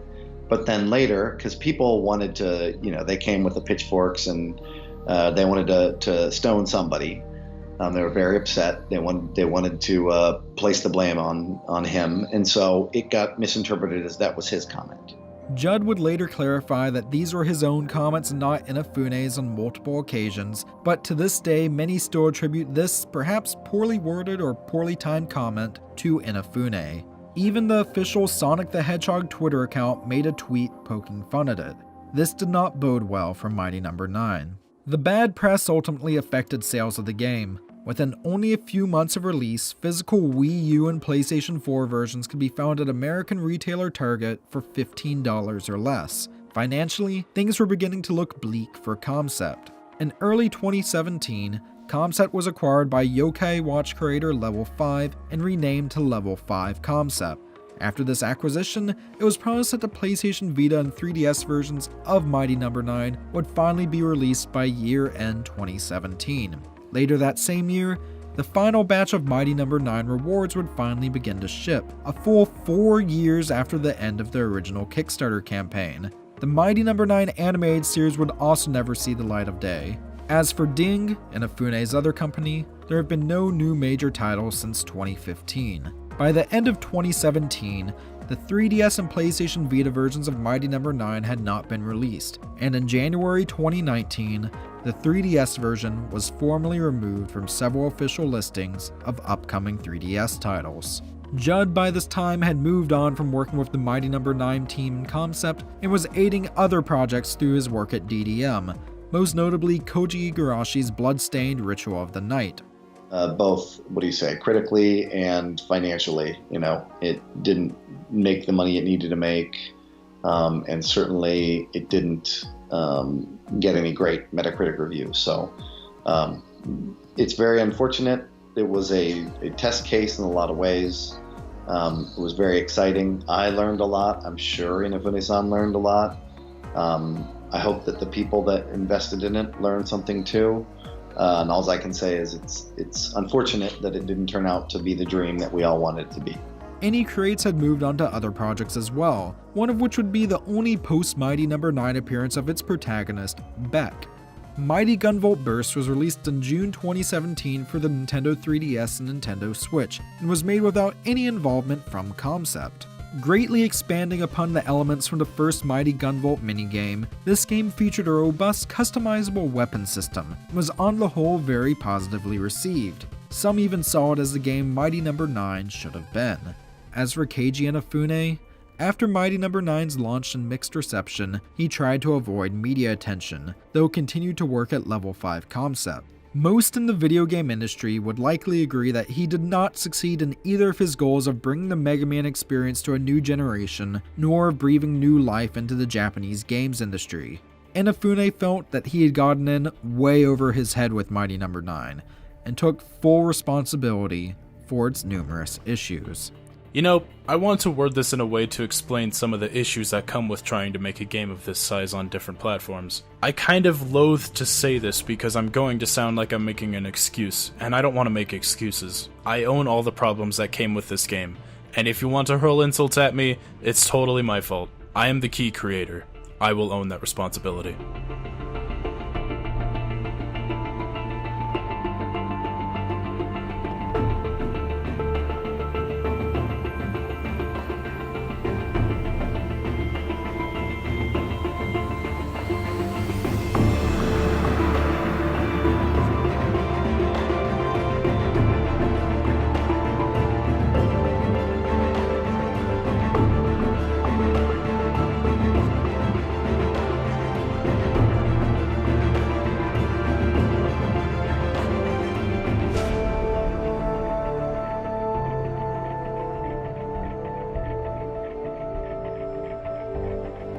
Mighty No. 9 is a video game that I think most will agree had a lot of potential. However, I also think it's a game that most will agree was not a success. However, whether Mighty No. 9's failures solely rest on Keiji Inafune or rather on a variety of other factors, that's for you to decide. Though, I do wonder, when I backed that Kickstarter campaign back in 2013, was I putting money down on a video game or one man's dream of a video game? This is the art of failure.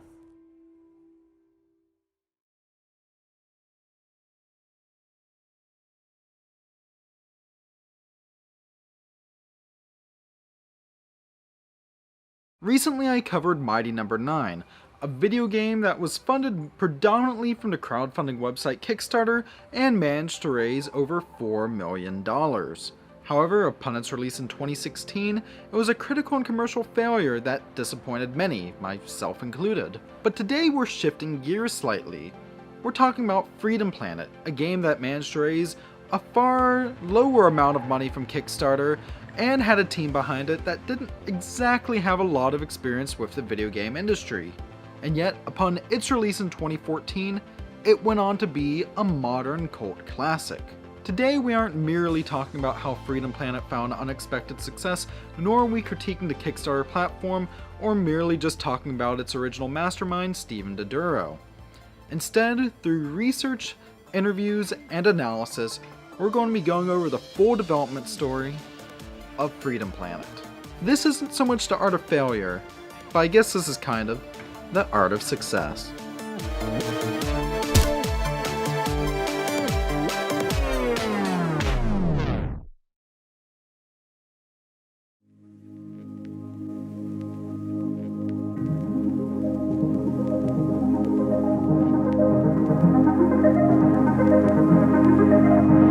What is an indie game? Most would define it as a video game, most often created by a small development team or even a single person, which is published independently of a traditional video game publisher.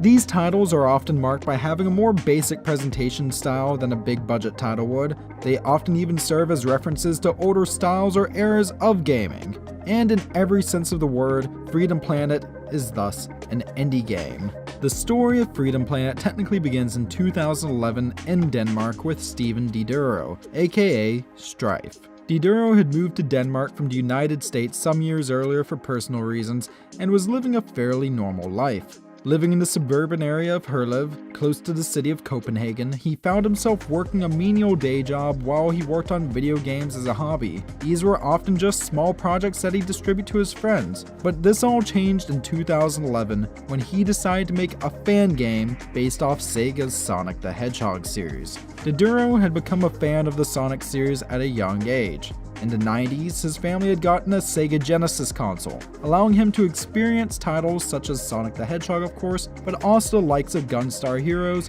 from a young age. Granted, this was usually in the role of a player too, as in true childhood gaming fashion, his older brother usually had dibs on being player one. It should then be no surprise that Diduro's earliest memories of playing Sonic weren't actually in regards to playing as the speedy blue hedgehog himself, but rather as his sidekick, Tails. In the early to mid-2000s, two major developments would then occur in Diduro's life that would shape his future career. The first was getting a copy of ClickTeam's Click and Play software, which was a very basic video game development tool.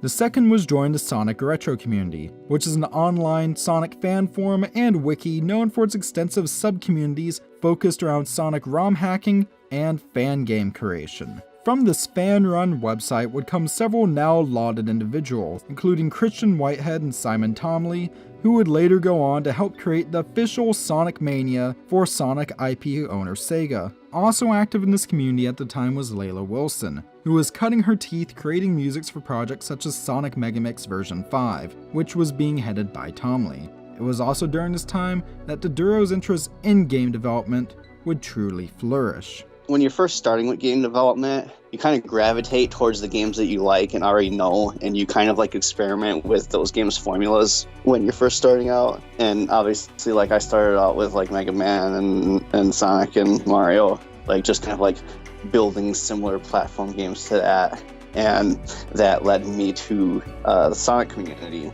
I started using the Multimedia Fusion line of products when I was 11 years old. I started with a program called Click and Play. My parents ordered it for me from Europe, but I was exposed to it by like one of those cheap CDs that you get from the supermarket with like thousands of games on it. And some of the games on there happened to be made with Click and Play. So after I got that, I started playing around with that for a few years, just like making games by myself that like I didn't really like show anyone. And then like I started making some freeware games, and then I started dabbling around with like more sophisticated physics engines, like the kind that Sonic uses. And around 2011 then, after being surrounded by those making their own fan-made Sonic games for years, Diduro decided that he himself was going to try his hand at making a Sonic the Hedgehog fan game. The scope of this project would soon grow to a point where it would be a properly released PC fan game. Though the main character of this title was not actually intended to be Sonic the Hedgehog himself, the game did rely on a physics engine similar to that found in the Sonic game, and included Sonic-like elements such as rings, loop-de-loops, and the nefarious Dr. Eggman as the big bad. However, as Diduro continued to work on this project, friends of his began to mention to him the increasing amounts of time and effort being sunk into this game's development. And this was in addition to working a day job. Eventually, he was convinced that, instead of continuing on creating a Sonic fan project, he would axe this original idea, instead redevelop this game into a truly original game that he could sell without any worries about it being taken down by Sega. This was the birth of Freedom Planet.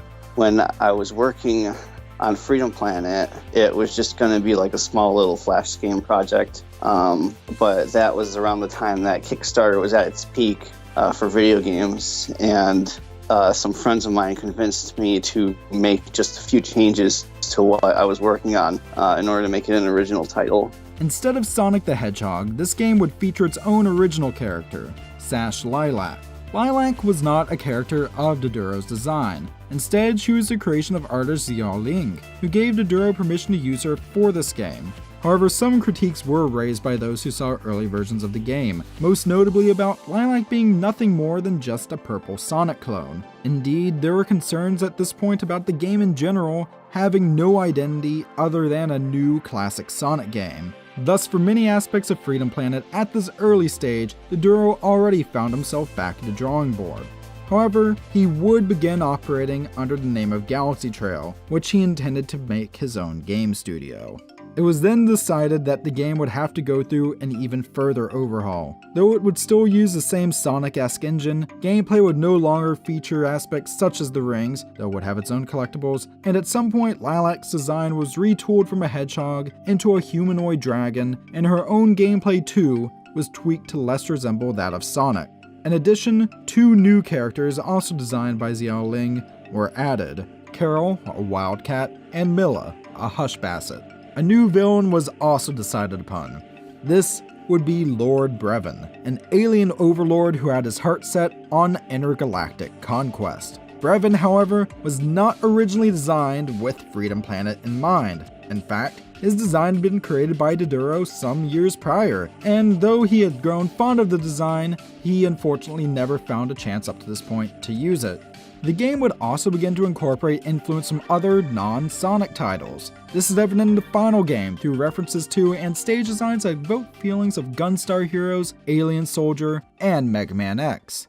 Finally, there came the issue of funding. Doduro had never worked on a game intended to be released for sale before. The scope here was also much bigger than anything he'd worked on prior, and as such, he would need funding to release it on a platform such as, say, Steam for PCs. In addition, though he could handle much of the programming work himself, he would need help with aspects of game development such as pixel art and scoring a soundtrack.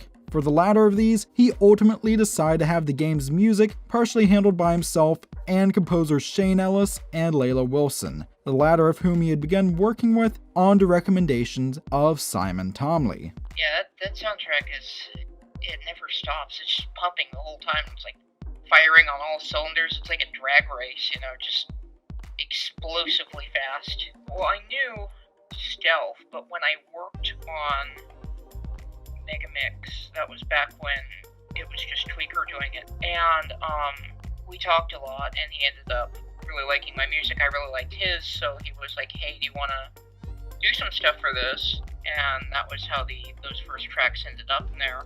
As Doduro had never worked on a game such as this at this scale before, he set the initial funding bar low.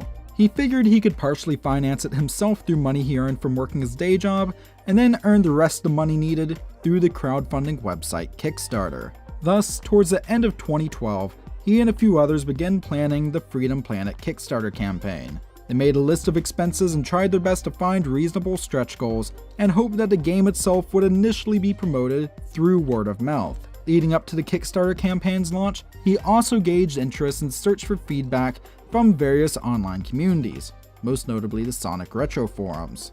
Ultimately, Freedom Planet had an initial funding goal of only $2,000, a paltry amount compared to other later campaigns. Though Freedom Planet was being created at the height of the boom in retro gaming-inspired indie titles, other Kickstarter campaigns launched later in 2013, such as Shovel Knight and Mighty No. 9, would have funding goals of hundreds of thousands, if not millions of dollars, and in the latter of those games' cases, teams of experienced game development professionals behind them. In the case of Freedom Planet, however, it wasn't just a question of if this game could get enough support to be funded, but if Doduro and those involved, because of their lack of experience, had it in them to create a game that was not only good, but could sell well. But then, on the 15th of January 2013, the Freedom Planet Kickstarter campaign was launched. It was now or never, and the fate of the project now lay firmly in the hands of strangers on the internet.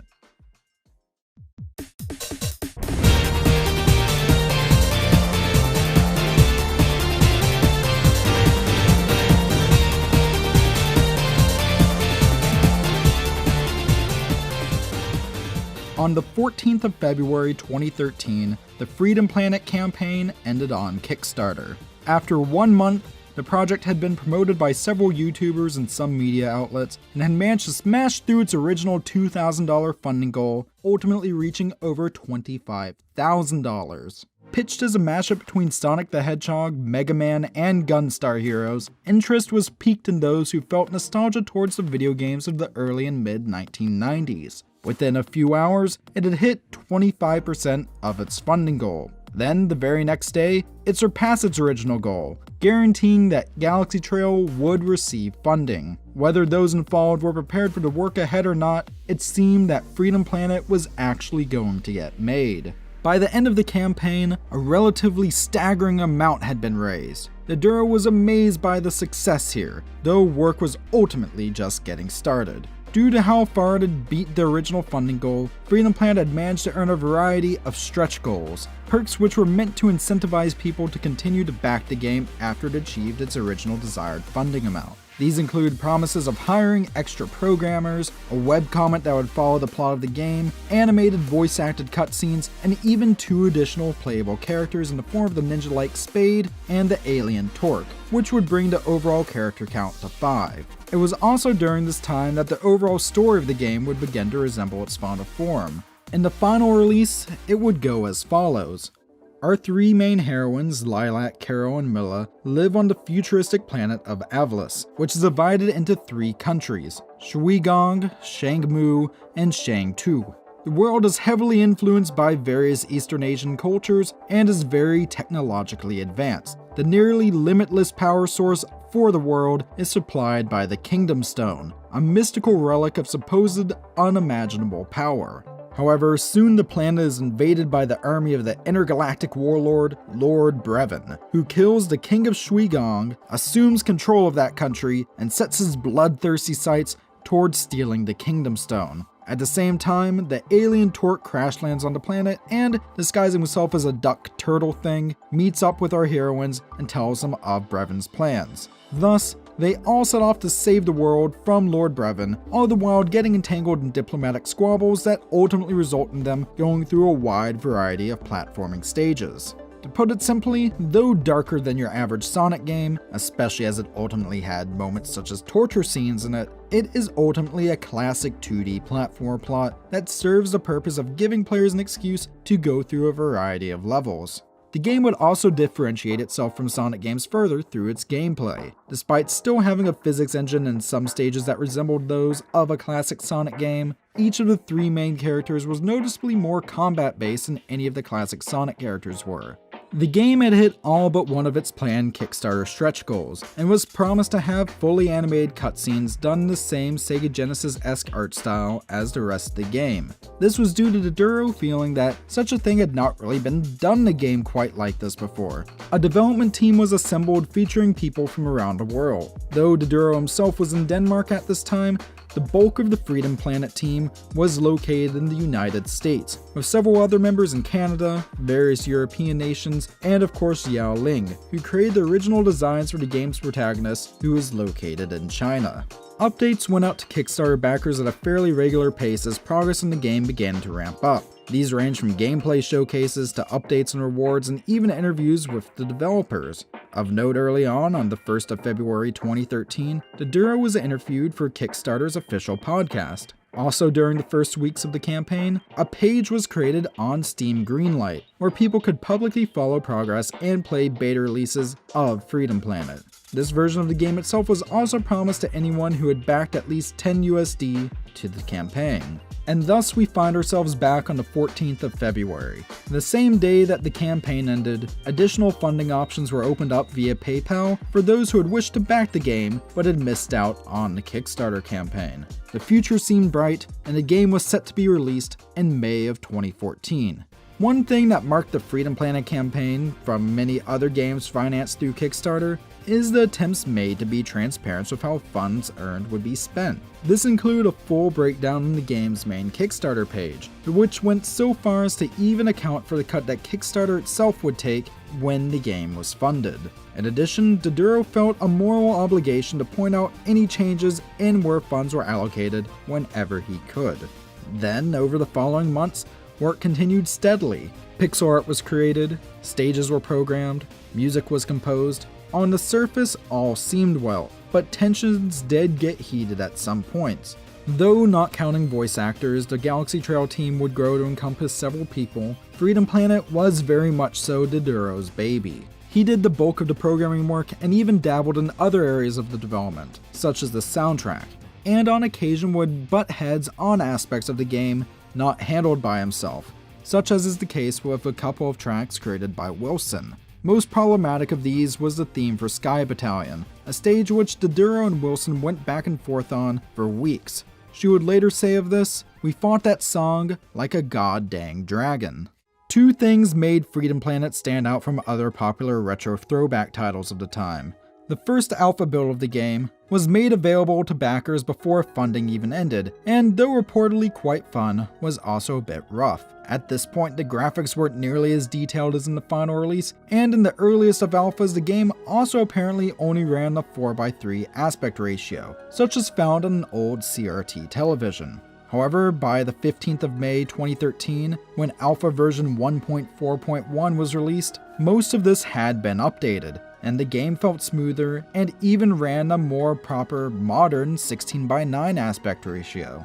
Then, barely a month later, a demo of the game featuring the Sky Battalion stage was released, and it seemed that progress was indeed continuing at a very steady rate. Another push for promotion also began around this time. In the same post to the Kickstarter page in which the June Sky Battalion demo was released, a call was made to backers to potentially get the demo version of the game into the hands of gaming websites and YouTube personalities so as to raise awareness of the project. Diduro also began toying around with the idea of potentially porting the game to a home console after the initial release. Then, in November of that year, Freedom Planet would be announced for its first major showcase at a video game convention. This would be at the Indie Game Mega Booth at PAX East 2014 in Boston, Massachusetts, one of the most notable gaming conventions on the North American East Coast. To quote Diduro, "It was an unforgettable experience." However, though close tabs was being kept on the budget and no new development team members were being brought on only as needed, Diduro still did a majority of the programming work himself. While he worked seemingly non-stop on the game at times, remarking that he gave up much of his social life while working on it, he also found himself becoming a bit of a workaholic. Particularly while working on some of the game's bosses, especially the larger and more complex of these bosses, he would find himself getting stressed out with certain things that he was trying to program. Ultimately, the stress would build and build until finally he would have to step back from what he was working on. However, instead of actually taking a break from working on the game, he would take a break of sorts by temporarily directing his attention to other aspects of the game. It's really interesting because sometimes when I'm struggling with like building something in a game and I need time to figure out what to do next, my idea of taking a break is to kind of like work on something completely like inconsequential to the game itself.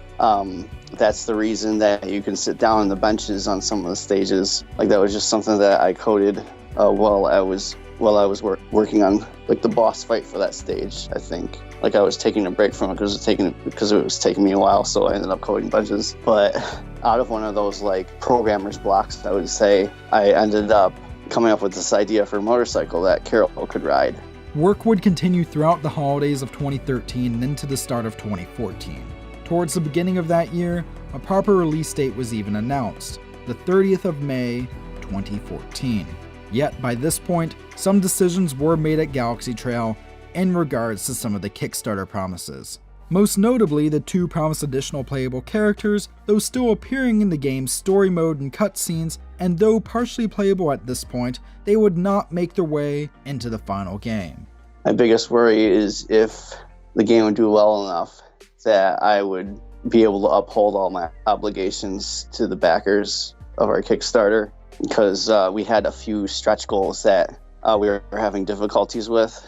One of the stretch goals we had was to make kind of like a webcomic series to expand on the events of the game, and that didn't end up working out, so we communicated with the fans about it and said that we wanted to use that money to improve the pixel art in the game instead, and thankfully they were very understanding about that. And a couple of our other stretch goals involved adding new characters And we got as far as getting them into kind of like beta testing, but by that point we were pushing the multimedia fusion engine to its absolute limits, and we were basically like having difficulties inserting them into levels that were designed for the main 3 characters instead of them. So at some point I would like to maybe make a spin-off game that involves those characters, just so they at least like have something. Some other major changes were also decided during this time by Doduro, both in regards to the game itself and his personal life. Around this time, he would move from Denmark to central New York, so as to be closer to family and the majority of those working on the game. In addition, some levels were also cut at this point, most notably the Warp Sector and the Horizon Starport stages, which were supposed to be exclusive to the character Torque. However, though Torque was scrapped as a playable character along with these stages, remnants of them are still within the data of the final release. However, while some content was being cut, other aspects of the game were being expanded on. For example, Final Dreadnought, the last level of the game, would extend into a multi-stage long gauntlet. Also, despite moving back to the United States, the majority of the game's team still worked remotely, and indeed several team members didn't even meet Doduro in person until after Freedom Planet's final release. As the announced release date approached, all seemed well on the outside. Updates continued consistently on the Kickstarter page, with both private betas and public demos being released. The game began to be covered by more and more press outlets and was even featured on the cover of the May 2014 issue of Indie Game magazine. Backers were even being well communicated with about the game and their rewards. So it came as a shock to many when the game faced the first of several delays on the 5th of May 2014. Announced via the Kickstarter page, the game was to be moved back 1 month on Steam, from the 30th of May to the 30th of June. But then on the 20th of June, the release date was pushed back again to the 19th of July. So what happened? Well, the animated cutscenes are what happened. The bulk of them weren't even started on until the final months of development, and working on them nearly wrecked Doduro in the process. Indeed, supposedly the game itself wasn't even fully complete to his satisfaction until days before release. While many video games experience a Hell Week or Hell Weeks as a form of crunch time prior to launch, that bit of summer before the Freedom Planet launch has been referred to by some involved as the Hell Months. He didn't do the cutscenes until the very end of the game's development. He had 2 weeks. He'd already pushed it back twice, and he was in the dev chat. He's like, "Guys, I don't think I can do this." And we're like, "You can because you have to." And we were there, like, giving him moral support, but just that about killed him. So I had to try and like rig together a system, and it ended up like I ended up like hard coding a lot of the positioning of the characters and stuff. So that makes it difficult to go back and fix bugs in the cutscenes and stuff. But I thankfully I had some help during that final stretch. And then I think we made like the final stage is actually 4 more stages in one, and I think we ended up making up all of those in like the last couple of months as well. Like between the graphics, like we were crazy productive. For better or worse though, and perhaps at the expense of his own mental health, Doduro was determined to have the game launch within the summer of 2014. One last demo was released on the 24th of June, and then, barring one final delay to the game, this time by only a few days caused by Steam not wanting new releases to be released on weekends, on the 21st of July 2014, Freedom Planet, the final game, was finally released to the world. Whether the game would be the retro throwback that Doduro had hoped for, and whether the blood, sweat, and tears put into the project by those involved with Galaxy Trail would pay off, only time would tell. A crisis has befallen our world. For centuries we have depended on the Kingdom Stone, but its strength is fading. Tensions are growing, and I fear that war may be inevitable. This was the launch trailer for Freedom Planet. Shared out across the internet by backers, Sonic fans, and retro gaming enthusiasts alike, the game seemed to quickly gain steam, ultimately culminating in a release that was remarkably quiet. That's not to say that Freedom Planet was poorly received though. Far from it actually. Brad Jones of Game Rant would say of the game, "All in all, Freedom Planet is a game that deserves to be mentioned among titles like the excellent Shovel Knight. It's rooted in the history of video games, but developed with an appreciation for the fact times have changed since the classics of the retro era had their day. Whether it's the engrossing gameplay, endearing character designs, or lighthearted plot, Freedom Planet will likely offer something that puts a smile on your face. Plus, it's probably the best Sonic game we're likely to receive for the foreseeable future. While Richard Nake of GameCritics.com would award the game a perfect 10 out of 10 score, stating at the end of his review, "The most impressive thing about Freedom Planet is just how good it feels. It feels great to find the correct sequence of actions to send Lilac rocketing through a level at warp speed. It feels great hearing each song on the excellent soundtrack for the first time. It feels great to nail the perfect spin dash on an enemy and absolutely shred it. That type of exhilaration is rare and worthy of praise. There's no shortage of retro-style games that will charm one's socks off with beautiful sprites and catchy tunes, but to combine all of that with such a deep mechanical understanding of those old Genesis platformers is a remarkable feat. Galaxy Trail, please take a bow." However, though critics' scores were positive, what ultimately led to Freedom Planet gaining traction was word of mouth over the next year, and eventually uptake from YouTubers such as Some Call Me Johnny and My Life in Gaming. To say that I enjoyed Freedom Planet would be an understatement. It truly felt like I discovered a long-lost Saturn game that just so happened to appeal to a bunch of things that makes me love games the way that I do. Maybe I'm being overdramatic, but it simply clicked with me in a way that not a lot of games do these days. And that's going to keep me coming back for a long time to come. Due to positive word getting around, sales did eventually pick up. However, the game was not without faults. Many critics noted that the cutscenes often went on longer than expected for a game such as this, and that the overall tone and pacing for the story was all over the place. These were faults acknowledged by Doduro, who lamented on not having spent more time on crafting the cutscenes. In addition, some critics felt that the game relied too much on being based upon Sega Genesis-style platformers, and that this held back its own identity. These gripes, among others, led to Doduro around this time to begin to plan a sequel game. However, he wasn't quite done with this first game yet. In early 2015, Galaxy Trail would make an appearance at the PAX South Expo in San Antonio, Texas. Like any incarnation of the Penny Arcade Expo, this is considered one of the go-to events for those in or interested in the video game industry. Indeed, has since been considered by Doduro as one of the first major pushes for the title. It was also around this time that Doduro decided to pursue one of his lifelong dreams. He had always wanted to have a game on a Nintendo platform. Thus, he began searching into how to accomplish such a feat, and remarkably, it was a fairly easy process, involving him contacting a few Nintendo representatives he found through their website. Thus, on the 9th of March 2015, it was announced that later that same year, Freedom Planet would be coming to the Nintendo Wii U. That was around the time that the Wii U was starting to pick up steam, and even though obviously it never got to the same height as the Wii before it was I still saw kind of an opportunity to bring it to like a whole new audience who wasn't into PC gaming or Steam or anything like that.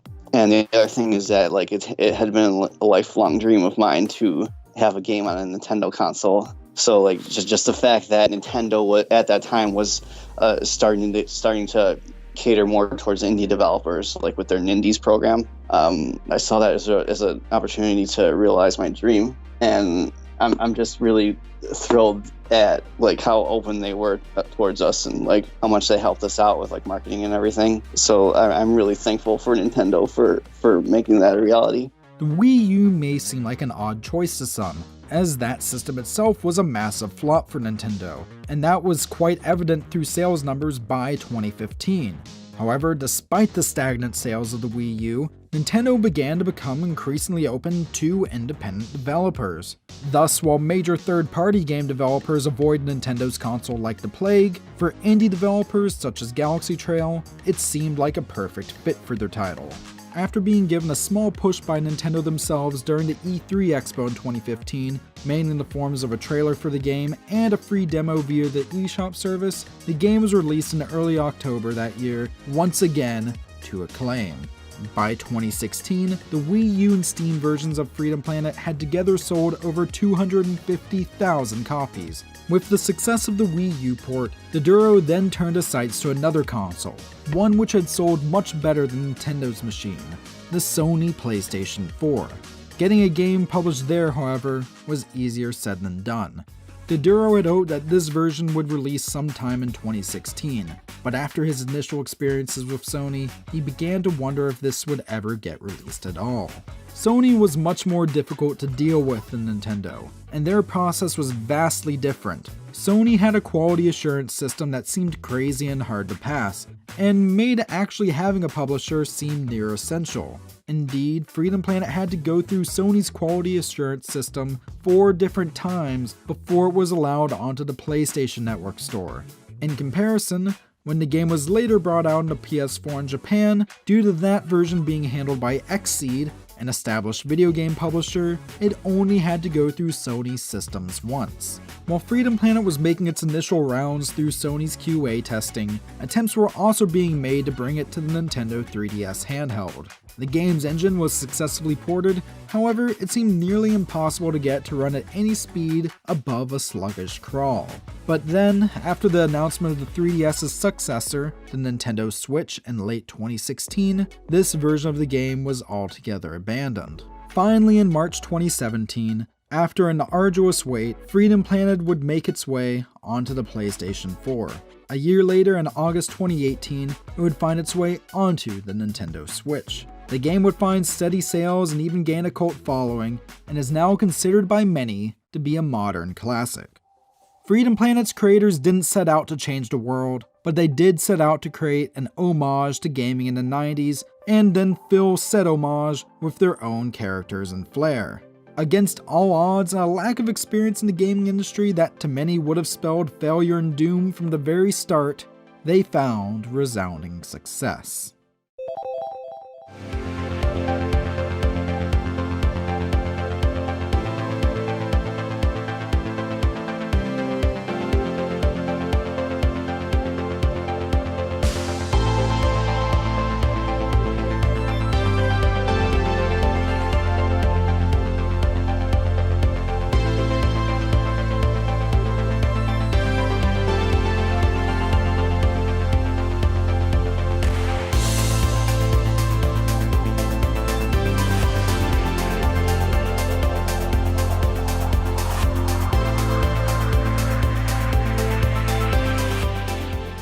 The story of Freedom Planet is a story of a game that many thought would not succeed, that ultimately did become a successful cult classic. However, whether Freedom Planet's success truly rests on the time and effort sunk into those behind it, or is a result of pure luck, that's for you to decide. This wasn't really a traditional Art of Failure episode, but this was definitely a documentary.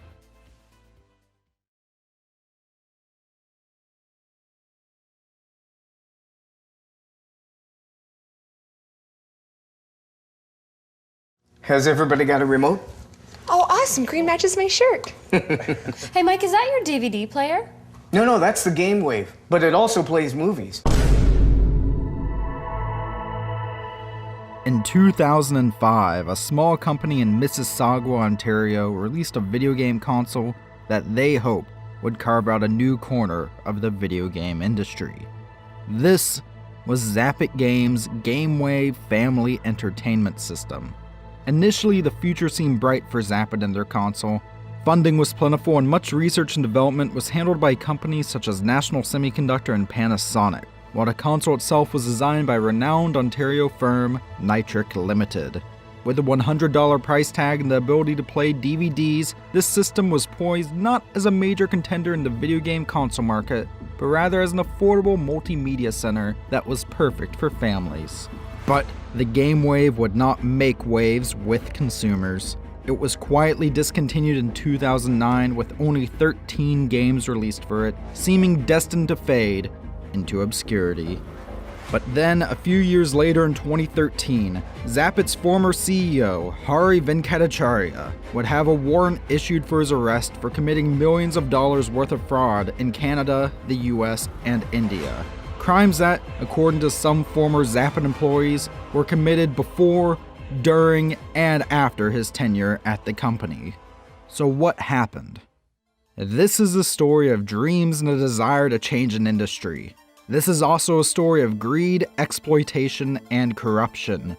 This is not just a story of the only video game console to come from Canada, but those who made it and how they all but faded into obscurity. This is the Art of Failure.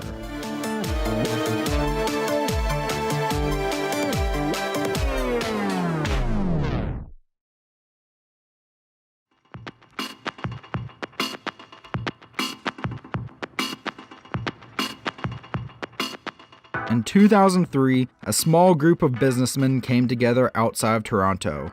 Led by one Richard Fast, their goal would be to market and sell a video game console. This would be the Game Wave. In 2003, the video game market was dominated by three main companies: Sony with the PlayStation 2, Nintendo with the GameCube, and Microsoft with the first generation Xbox. For a small Canadian company to compete with these industry titans would be insanity, and those at Zappit knew it. So, they aimed to not compete with them at all. The Game Wave aimed to be two things. First off, instead of being aimed at traditional gamers, it was aimed at families. It was to feature games that focused on being played together in a relaxed setting, and from the outset was planned to easily connect with 4 and later 6 controllers at once. To be accessible to as many families as possible, Zappit aimed to have the Game Wave cost only $50 CAD. Secondly, it was meant to be a pseudo-successor to a line of gaming-capable DVD players known as Nuon, which in itself were pseudo-successors to the 3DO consoles of the mid-1990s. The idea behind a 3DO, brainchild of EA founder Trip Hawkins, and later the Nuon, was to make gaming transition from a medium involving dedicated consoles created by individual game companies to instead feature a standard of game console technology that would then be licensed out to various manufacturers, much in the same way as with CD players, VCRs, and DVD players. The 3DO model was to use an actual console architecture which would be updated every few years, with the consoles themselves being manufactured by companies initially such as Panasonic, Goldstar, and Sanyo. However, the 3DO systems would ultimately fail. The reason why game consoles made by individual companies are typically successful is because they are sold at such a low price that the companies behind them take a bit of a loss, but then that money is recouped through the sale of software. But, as the individual console manufacturers in the case of the 3DO would not be making money off software, just hardware, some 3DO models upon release in 1993 wound up costing as much as $700 US, the equivalent of over $1,200 today. The Nuon then took a slightly different approach. Instead of being CD-based game consoles, these would just be DVD players that had the ability to play games as well. Originally unveiled as Project X in 1999, the first Nuon DVD player would be released in 2001. However, despite much hype and with Nuon-compatible DVD players being released by the likes of Samsung and Toshiba, these would ultimately be canned in 2003, with only 8 games released for the platform. Those at Zappit took a good look at the failures of 3DO and Nuon. What had caused these failures? Was it truly just hardware costs? Was it a lack of marketing? Or, they ultimately thought, had their predecessors targeted the wrong market altogether? The Game Wave was going to be more than just a game console. It was going to be a low-cost home entertainment machine, capable of playing both games and DVDs, and it was going to be marketed towards families, not gamers. Most importantly, Zappit would not be going into this endeavor alone. Richard Fast and those with him would reach out to business contacts both in Canada and abroad. They did not have the capabilities to make the Game Wave themselves, but they knew many who could help. Ultimately, they would partner with and gain research and development assistance from American semiconductor manufacturing giant National Semiconductor, consumer electronics firm Macrovision, chip manufacturer Altera, and Japanese electronics giant Panasonic.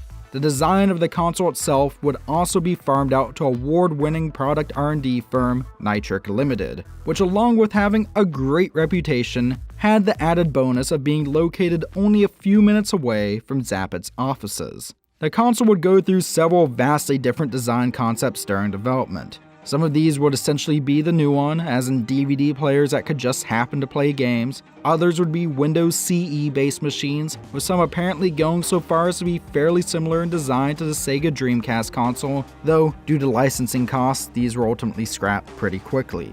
According to John Clark, who is in charge of the hardware design team at Nitric, we originally started looking at all types of media processors. Some of the challenges were that we needed a very low-cost media processor that could do MPEG playback, yet still had enough resources that would allow us to program the games. What they ultimately decided on was a design based around a National Semiconductor Mediamatics processor. Nitrc would then deliver the first GameWave prototype to Zappit in October 2004.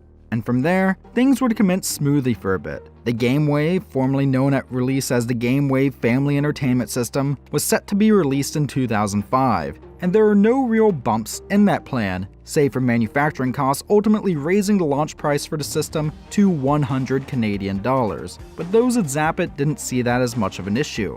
When they received Nitrc's final design for the console, they were impressed. The GameWave was designed to look like a literal wave. Featuring a case partially made of real metal, the console itself came in 2 parts. The unit itself, plus a clear storage case that could hold up to 6 wireless controllers. When put together, it appeared like a chrome sine wave that, for 2005, a year dominated by designs such as the Motorola Razr and iPod Color, looked absolutely incredible.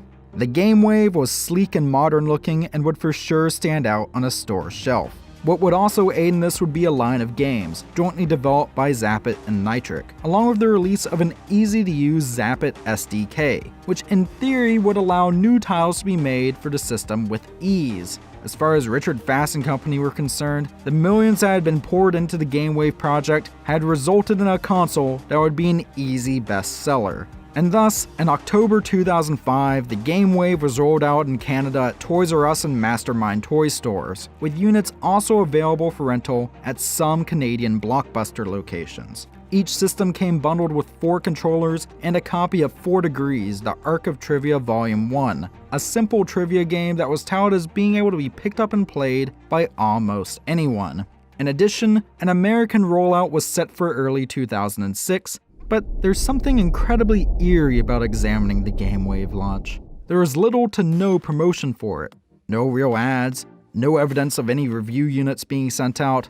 What were they waiting for? Was Zappit waiting for one of their development partners, such as Panasonic, to make and market their own GameWave system? Were they hoping for it to take off based off of word of mouth alone? Or was it something completely different? Perhaps it was a lack of organization.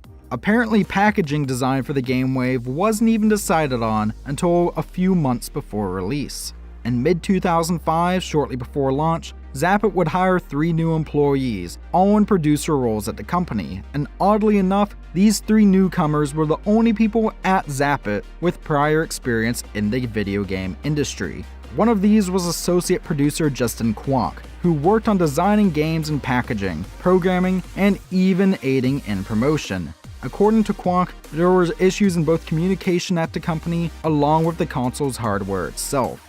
I was not aware of the GameWave when I first joined the company. A former colleague of mine had been hired to take on a senior role there, and discovered that he needed some more backing to help with the game side of the product. He got me on board a few months later after he joined the company. There were only 3 of us there with prior video game industry experience, and we all had worked together previously. By the time I joined, there were a handful of games, 5 I think, and we doubled the number while I was there. The library of titles was really good, but ultimately the hardware wasn't the best. It was basically just a DVD with a slightly better processor that could interpret some scripting. Not what I would consider a console. Indeed, the GameWave was extremely lacking compared to other machines on the market at the time. Barely a month after the GameWave saw release in Canada, the Xbox 360 would be released by Microsoft, which would be enough of a leap in power to be considered by many in the gaming industry as the start of a new generation of console gaming. The GameWave, in comparison, was based around a Mediamatics 8611 processor, a processor built with high-quality multimedia playback in mind, not gaming.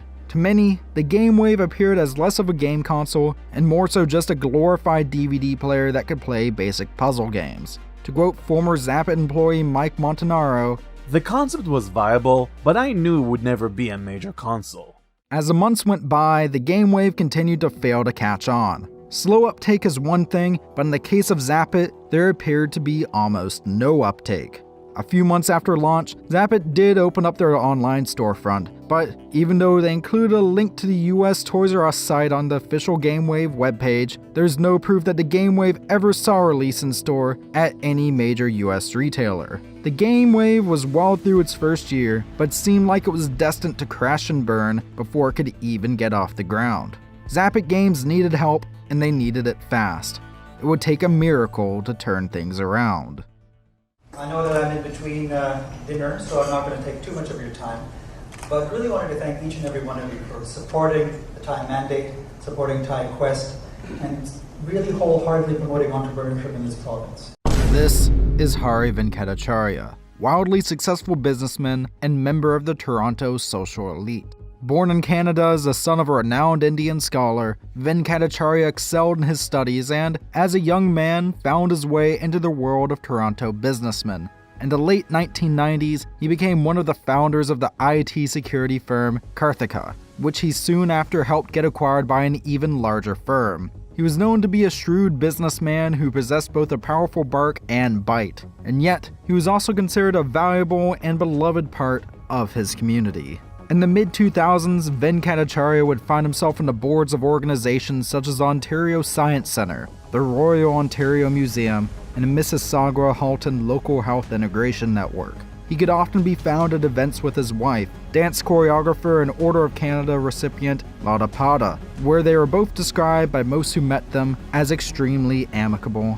Perhaps most importantly for this story, Hari Venkatacharya had keen interest in working with Toronto area companies and even arranging multi-million-dollar loans for them. He had been following the game wave intently, or so he said, and so around this time, through his many connections and use of his established reputation, he managed to become not only an advisor at Nitric Limited, but also CEO of Zappit Games. With this new leadership in place, it seemed like things would finally turn around for the game wave. By this time, the team at Zappit had changed quite a bit since the console launch. Many had come and gone, and indeed, even Justin Kwok was about to leave the company. In his few years there, he had grown the GameWave library from a paltry 5 titles to 11, but that was nothing compared to the libraries of other game consoles in the market such as the PlayStation 2, which boasted libraries of thousands of games. Even if they weren't directly competing with those consoles, those at Zappit knew that a game console was nothing without its library. Of 11 titles out at this time, all of them were made by Zappit and Nitric, and 0 of them were from third parties.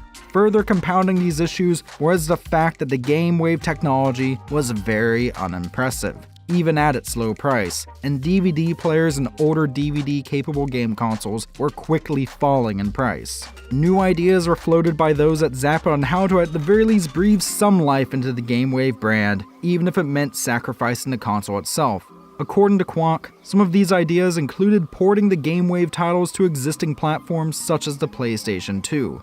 Our team was pushing to release games on established consoles instead, and we would have either beaten the market or have been direct competitors with the Buzz game series, which went on to sell over 10 million copies. The company Zappit was committed to making a console targeted to the board game market, so I would say that I had a lot of confidence in the software, but very little in the hardware. Others, though, weren't so keen to give up on the console yet. Supposedly on Venkatacharya's suggestion, it was decided to do a soft relaunch of the GameWave, this time pushing it further to online media outlets and slashing the price slightly, going from $100 to $80. GameWave units finally made their way into the hands of those in the press, and despite its underwhelming specs, many did find it quite charming. Richard Ness of Embedded.com would say of the GameWave, "With so much attention focused on the PlayStation and Wii game systems these days, Zappit was able to come under the radar with a game box that's more suited for the whole family than just the younger generation. The GameWave is like Trivial Pursuit on steroids with a DVD player thrown in for fun." Indeed, even those in edutainment quite enjoyed the system, with it being stated in a mid-2006 issue of the Children's Technology Review, "Board games come to your TV with this souped-up DVD player designed to simultaneously receive signals from as many as 6 remotes, so now every member of the family has an equal chance to win points, such as guessing the name of a famous prison in the Hudson, Sing Sing, or the name of the guy who co-invented calculus, Isaac Newton." Yet, even with this newfound coverage, the GameWave was not picking up in sales, and Zappit was still having its team rapidly fluctuate. There were several trains of thoughts at the company on how to proceed without ditching the console itself. One was to shift out of the home market altogether, instead market the GameWave towards restaurants, who could install it at their venues where patrons could play the various games while they waited for the food, similar to the NTN systems and their Trivial Pursuit-like games that are found at many bars and restaurant chains across North America. The other, however, was to focus even harder at the family entertainment market and specifically target a group that seemed to be ignored by the gaming industry: Christian families, particularly in the United States Bible Belt. When approached about either of these ideas, Venkatacharya was apparently ambivalent to both. However, Richard Fast, one of Zappit's founders, apparently felt that the Bible Belt option was worth pursuing more, though the restaurant system idea would still be worth pursuing, but for now just as a side project. The first order of business towards rebranding the GameWave as a Christian edutainment system was the quick release of a new version of the 4 Degrees Pack-In game. Shortly after the original release of the GameWave system, and with it 4 Degrees Volume 1, a Volume 2 hit store shelves as well. Now, hardly a year after that, there is 4 Degrees, the Ark of Trivia, Bible Edition. Around this time, there is a good deal of coverage in the news about Jack Thompson, an anti-video game activist and Florida attorney who claimed video games promoted sex and violence in youth, going so far as to claim that violent video games promoted school shootings. Despite drawing much ire from many due to his statements and being disbarred permanently from the Supreme Court of Florida in 2008 due to inappropriate conduct, such as making false statements during hearings, at the time many in the Christian right in the US did agree with Thompson and his views. As such, several at Zappit felt that they could poise the GameWave as a more wholesome alternative to the more expensive consoles. Then, they could sell it directly to this audience at retailers such as Lifeway Christian stores. Perhaps the icing on the metaphorical cake here would be the introduction of the first, and ultimately only, licensed GameWave game. This would be VeggieTales Veg Out Family Tournament. VeggieTales, with its highly popular cartoon series aimed at Christian youth, seemed like a natural fit here. Negotiations, which took place sometime around early 2007, went smoothly, and the game would even tie in with the upcoming 2008 VeggieTales God Made You Special live tour. In addition, VeggieTales official outlets would promote the GameWave, and they would even start carrying GameWave products on their official online store. Set to release in December 2007, VeggieTales Veg Out Family Tournament would be a bit more complex than any other game on the GameWave. It would be less of a basic puzzle or trivia game, and be more inspired by the likes of Mario Party. It even was given a dedicated press release. Zappit Games was clearly proud of this title, going so far as to replace 4 Degrees Volume 1 with it as a new pack-in title for the GameWave. Things were looking like they were finally about to go well for Zappit Games. The new licensed pack-in game would be a great way to entice their new target audience, while several Ontario restaurants were expressing interest in bringing in GameWaves as a cheaper alternative to NTN systems, assuming of course that Zappit would begin to actually make GameWaves with that in mind. But along with this, as 2008 approached, new smart devices such as the iPhone were preparing to enter the market, presenting a potential new marketplace for their games. Zappit Games seemed to be on the brink of something good, and the VeggieTales game seemed to be the title that would help them reach that. It is rather odd then, that this would be the last completely original title to be ever published by Zappit.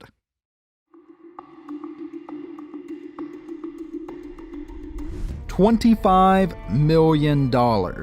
That's how much had been invested into Zappit Games by 2009, and by then, it was almost all gone. Early that year, Zappit Games would release their first mobile game, a port of 4 Degrees Volume 1 for both iPhones and BlackBerry devices, but that would ultimately be their only mobile title.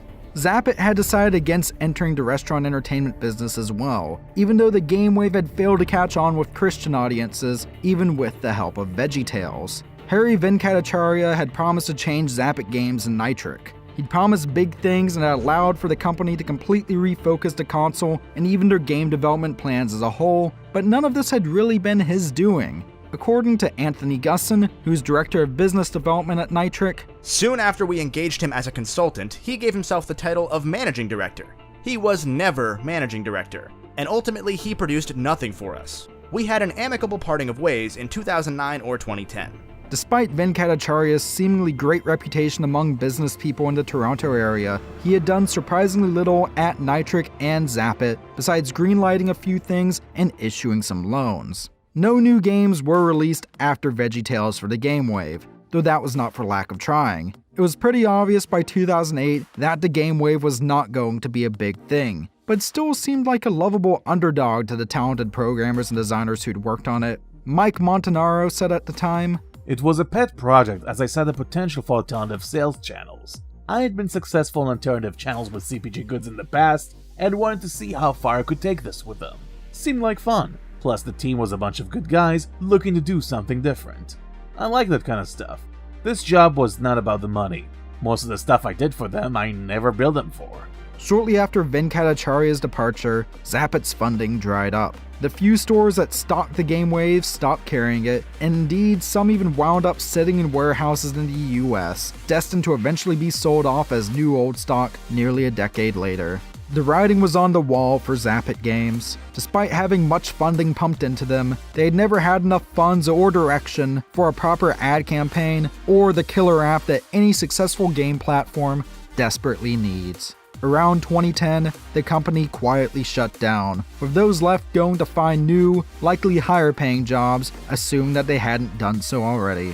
The GameWave website would go offline in 2011, and from there, it seemed that instead of ushering in a new type of game console, Zappit Games and their Canadian-developed game system were truly destined to fade into obscurity. But then, in 2013, something odd happened. An arrest warrant was issued for Hari Venkatacharya. The charge?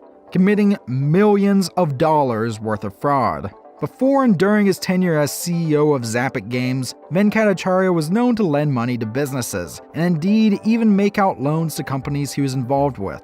Often, these would have a handling fee attached to them, which could often cost thousands of dollars. However, after leaving Zappit Games and Nitric Limited in 2009, Venkatacharya's interests shifted towards what he called big business. He claimed to have become connected to a funding group in Dubai with connections to the royal family of the United Arab Emirates, and apparently they would be willing to give loans of up to $250 million to promising companies and projects in North America. Though many may find this shady just hearing about it, Venkatacharya had an established reputation as a trustworthy businessman. With these new massive loans came something called a due diligence fee. In one example, in May 2011, an entrepreneur named Anthony Paolucci was seeking to build a series of soccer fields north of Toronto and turned to Venkatacharya for funding. Upon being informed that he could be granted a $235 million loan for his project from the mysterious Middle Eastern funding group, Venkatacharya instructed Paolucci that, in order for everything to go through, he would have to wire him a due diligence fee of over $77,000. Paolucci agreed, and then waited. Weeks and weeks would go by. Paolucci and Venkatacharya communicated frequently by email, with Venkatacharya reassuring him that the loan would arrive sometime soon. But then, in July 2011, Paolucci received an email from Venkatacharya stating that the mysterious funding group had decided not to fund any projects for the next 6 months, and that, as a result, he would be receiving a refund on his due diligence fee in the upcoming weeks. It never arrived. Paolucci was not alone. A fraud investigation was started by the Fraud Bureau of the Peel Region Police, and it was discovered that Venkatacharya had defrauded over 40 companies worldwide, 25 of which were in the Toronto area alone. It's confirmed that he made away with over $3 million, though that amount is potentially higher. And worst of all, for those at Zappit Games and Nitric Limited, some of these fraudulent dealings were in the works while he was at those companies. In 2013, a warrant was issued for Venkatacharya's arrest. He received a prison sentence in Ontario that following year. As for the Game Wave, it may not have sold well and may be but a footnote in gaming history, but those behind it did truly want to try something different, even if what that different was ended up changing a few times and led to them being taken on a wild ride in the process. However, success or not, this day the Game Wave remains the only true game console to have ever come from Canada.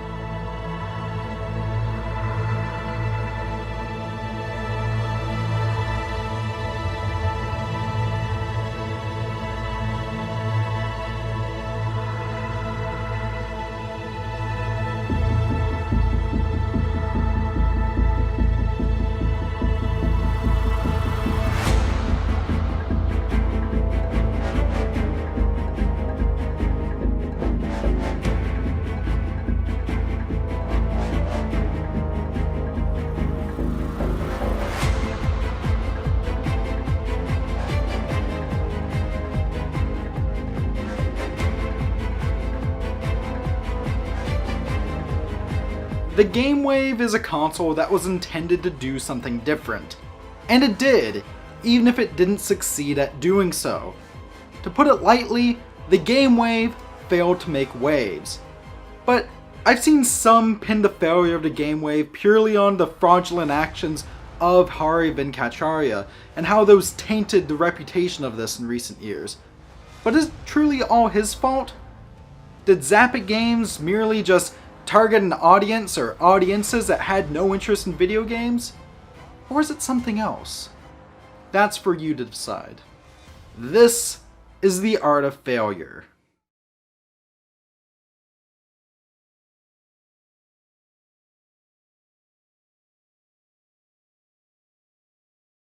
So let's start off this documentary with an anecdote. There's a close friend of mine who likes to tell a story about how when he was a little kid, there was only one video game that he ever played that managed to make him feel sad.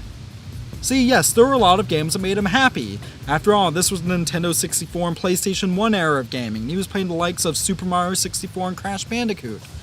But there was also another game. A game known as Superman, The New Adventures from Nintendo 64, though most likely know it by the name of Superman 64. When I asked how the game made him feel, he said it felt horribly soulless and unfinished, and that it honestly made him feel kind of numb inside. Which is to say, I think this game was so terrible that it gave my friend depression. But that's besides the point, because no video game, I feel, is ever made with the intention of being terrible. See, Titus Games, the company responsible for developing Superman 64, envisioned something great, but that was a vision that they just weren't able to realize. So today, we're going through the story of a little company that sought to do something new and original and just failed to do so. We're going over the story of a video game that is often regarded as the worst video game ever made. But this story is so much more than that, because this is the tale of when big new ideas clash with corporate meddling. This is the art of failure.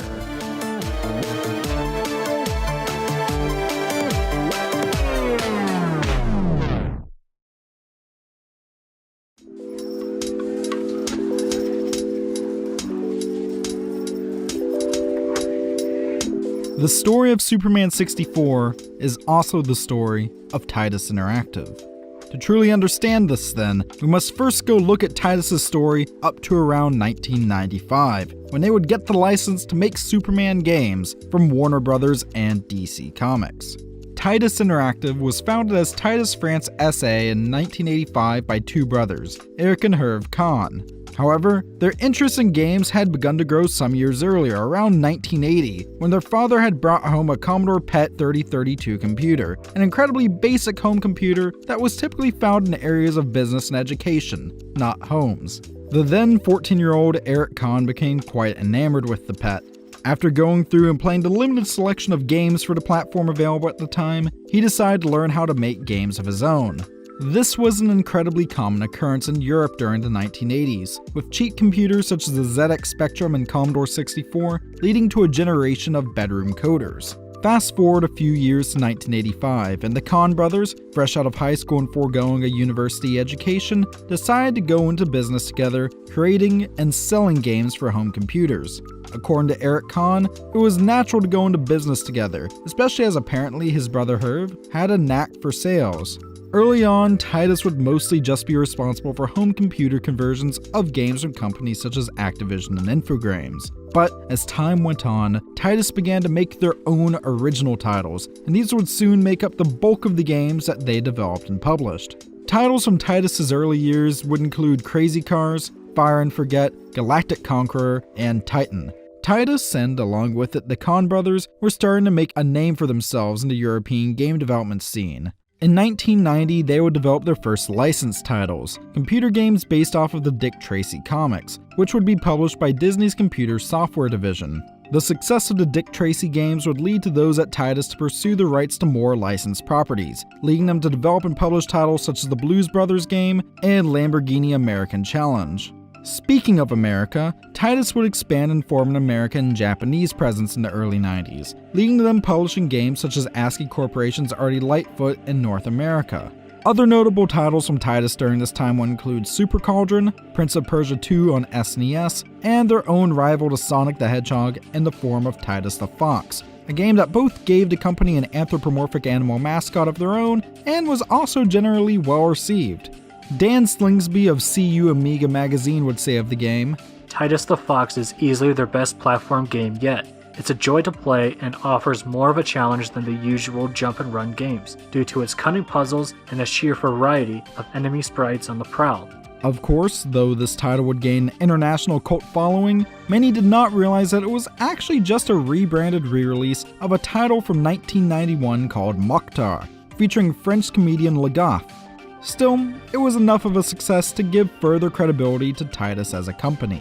By 1995, though they weren't as big as the likes of Electronic Arts or Activision, Tidus was doing pretty well for themselves. They were releasing a steady stream of profitable titles, both for computers and home consoles such as the SNES. They had an animal mascot of their own, something considered quite important for companies during the 90s after the success of Sonic the Hedgehog. Perhaps most importantly though, Eric Kahn was about to acquire Tidus's biggest license yet.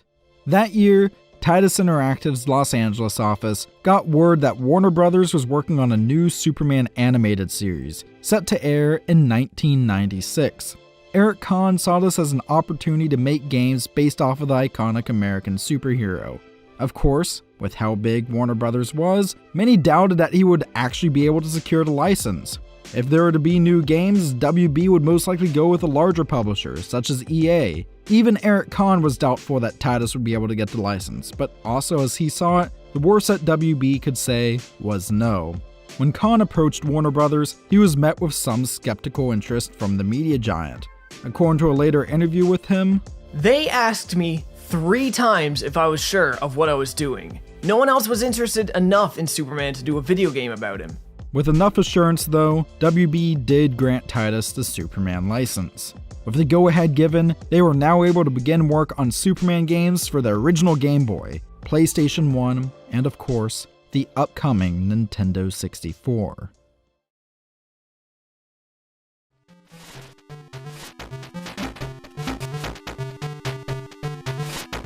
This is Superman for the Nintendo Game Boy. Released in 1997, it would be the first of 3 Superman games worked on by Tidus, and it actually sold quite well, despite critics absolutely hating it. In a 2014 retrospective for Comic Gamers Assemble, critic Blair Farrell would say of the game, "So what can be said about Superman on the Game Boy, other than it was an early warning sign for things to come from Tidus and the license? The controls are bad, the game is short and unfairly challenging with no redeemable qualities. I wouldn't even recommend this to the hardest of hardcore Superman fans, and I'm related to one." But was it truly a sign of things to come? Were the later Superman games for the Nintendo 64 and PlayStation 1 truly doomed, and was that truly evident from this point? Well, initially, many thought that Superman 64 actually looked very promising. In fact, it looked like it might actually pioneer a whole new type of superhero game, one that would fall into the genre of what we'd now call open-world adventure games. Eric Kahn would have heavy involvement in all 3 versions of Superman worked on by Tidus, though he did spend most of his time with the Nintendo 64 version, as that was the version that they placed the most emphasis on. Kahn's original vision of the game would feature a massive recreation of the city of Metropolis, where Superman could not only fight enemies and go after villains such as Lex Luthor, but also interact with the people and environments around him.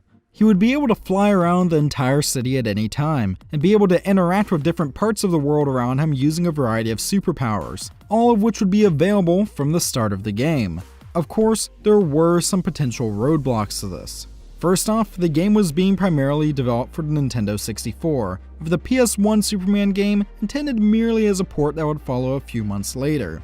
Though the Nintendo 64 was powerful for the time, many wondered if it was actually powerful enough to support a game of this scope.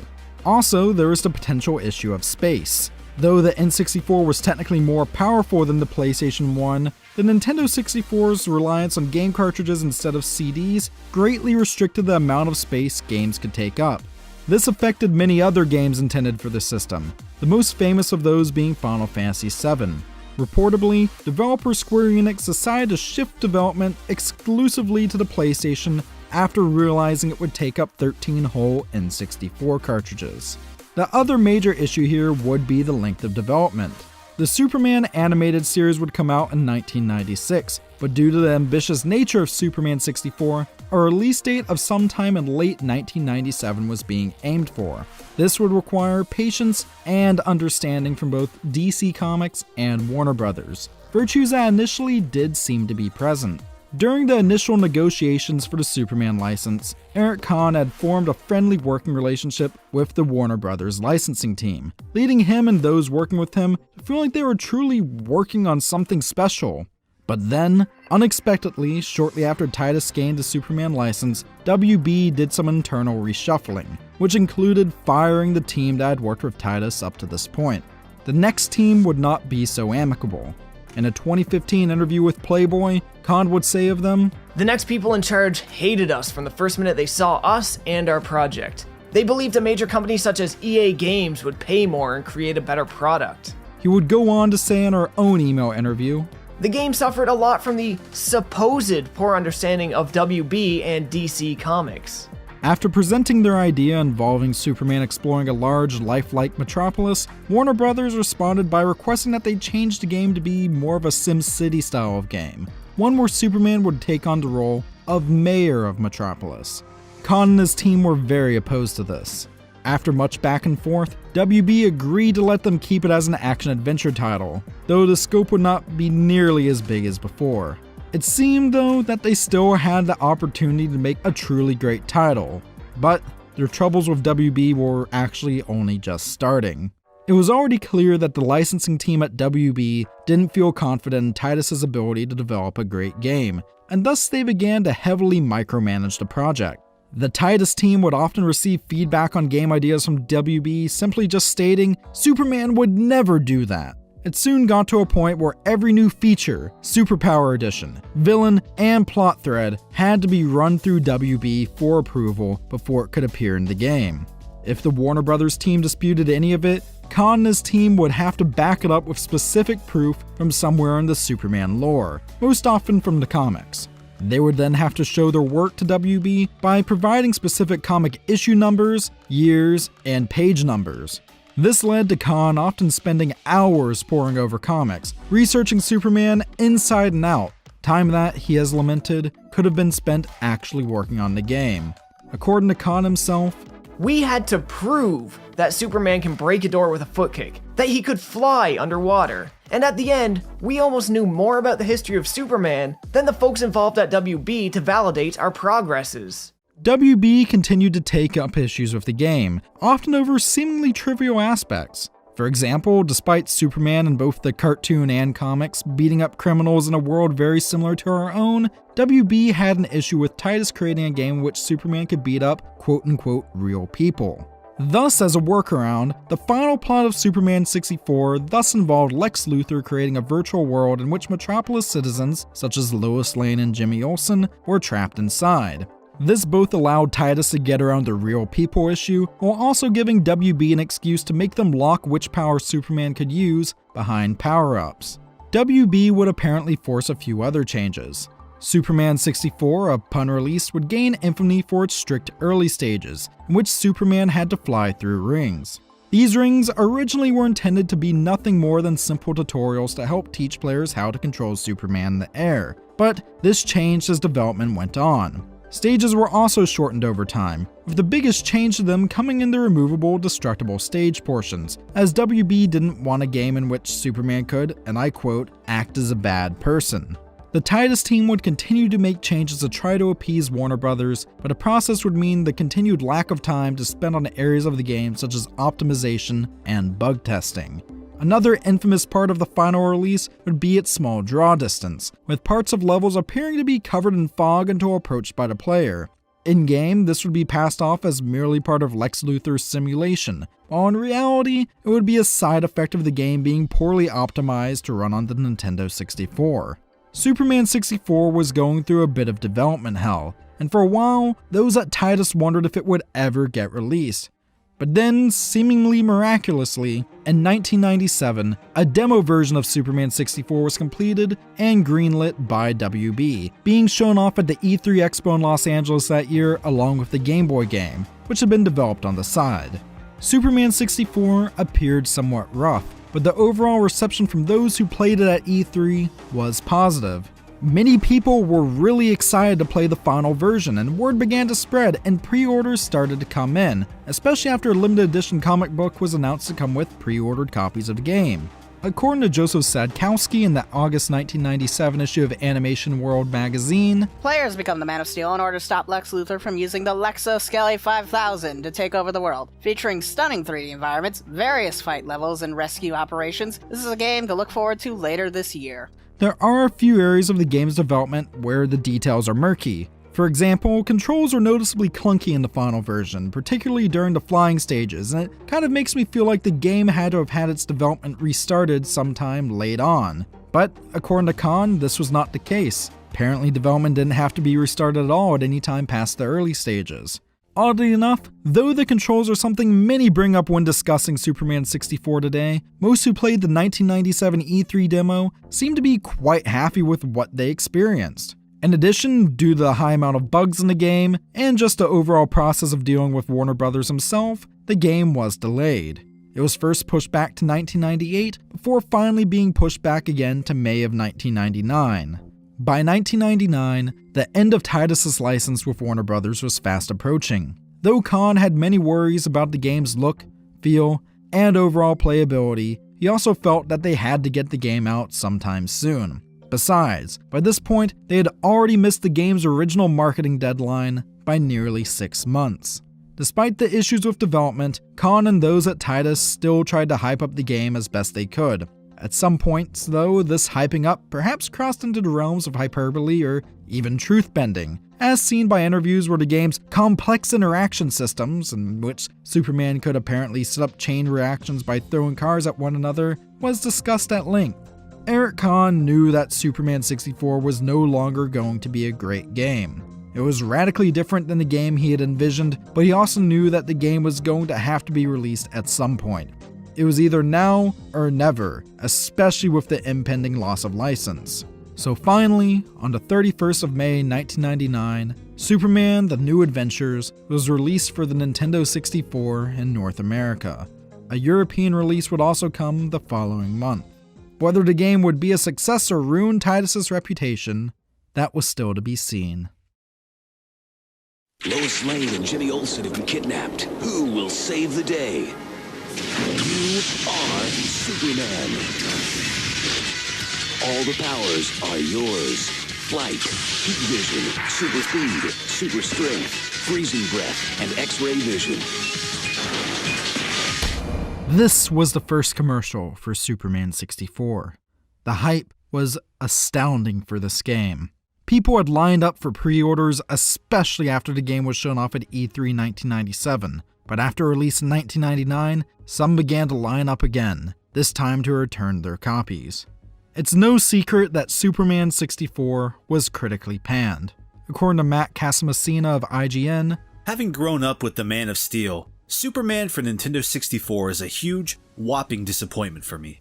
In fact, the game is so all-around poorly executed that it's downright offending to people like myself who have enjoyed the comic books, movies, television shows, and more based upon the American icon. Not only is this subpar effort one of Nintendo 64's worst games, it serves as even more proof that it takes more than a solid license to make a solid game. With Joe Fielder of GameSpot bluntly stating, "It serves no purpose other than to firmly establish the bottom of the barrel." Despite the poor reception to the N64 version of Superman though, those at Titus still had some hope for the PS1 version. Superman for PlayStation 1 was intended as an updated port of the N64 game. However, due to the differences in hardware architecture between the two platforms, it was actually built from scratch instead of being a simple port. For this undertaking, Titus outsourced development to Blue Sky Software, a studio that they would actually go on to acquire in 1998. This version would feature a noticeably better draw distance, tweak controls that were compatible with the PS1's DualShock controller, and a CD quality soundtrack that took advantage of the PS1's software medium of choice. By mid-1999, pre-orders were already open for this version of the game, with it expected to launch later that year.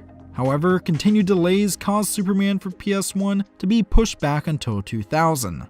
In that time, Titus's license agreement with Warner Bros. Ran out, putting the game in limbo. Though there had been issues with Titus and Warner Bros. Working together, Eric Kahn still had some desire to renew the license. Though Superman 64 had been poorly received, the PS1 version was also roughly 90% complete at this point, and he didn't want Blue Sky's work to go to waste. Ultimately though, an agreement could not be reached, and Warner Bros. Officially announced that the title was cancelled. Due to being so close to completion, WB expected that Titus would try to sue them. Apparently, they went so far as to even have an out-of-court settlement ready in case Titus decided to pursue this course of action. But the suit never came. Whether it be due to Eric Kahn believing that had it come to market, the PS1 version of Superman would have been panned like the N64 version, or whether it be due to Titus facing financial difficulties during this time, I'm unsure. It seemed like Superman 64 was destined to slip into obscurity, but this was not the case. Superman 64 would be lauded as one of the most legendarily terrible video games of all time, with its numerous glitches, clunky controls, and overall poor playability, making it a common number 1 on worst video games of all time lists, even to this day. Most prominently, the game saw a surge in popularity in 2008 when it was covered online by the angry video game nerd. Many afterwards have claimed it to be a so bad it's good game, saying it's the video game equivalent to movies such as Birdemic or The Room. Surprisingly, the Superman 64 story would not truly come to an end until some years later. Up until a few years ago, very few beta versions of the PlayStation 1 version of the game had been discovered, some in the hands of private collectors and another at the PlayStation Museum. In 2014, AssemblerGames.com forum user R. Mandel reportedly got a copy of the beta. Though he provided some info on its contents, he refused to release the game publicly or dump the contents of the game disc unless he was given an indeterminate large sum of money. Many on the forum saw this as rather problematic and stated so to him, frustrating R. Mandel. In the end, he reportedly smashed the disc, making many believe that it was lost forever.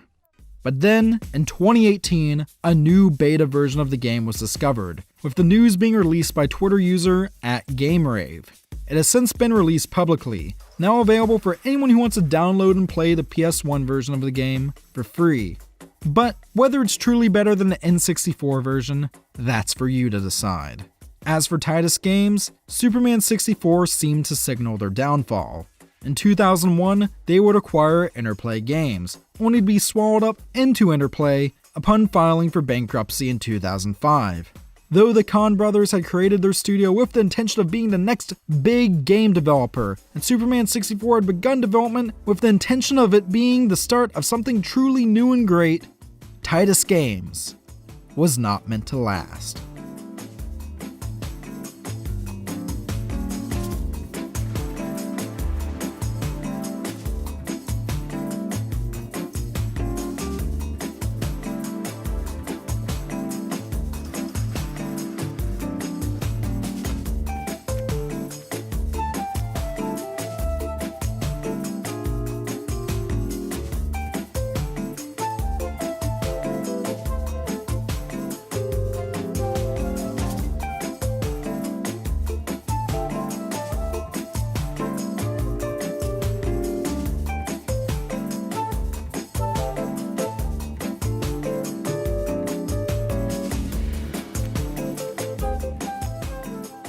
I think few will argue that Superman 64 did not turn out great. However, if Titus Games were able to pursue their original plan without any corporate meddling, would they have actually been able to create something incredible? Or would they have run into constraints by the Nintendo 64 hardware? Would Superman 64 have still turned out as it did and gone down in infamy? Or would it be regarded as an all-time classic? Well, that's for you to decide. This is the art of failure.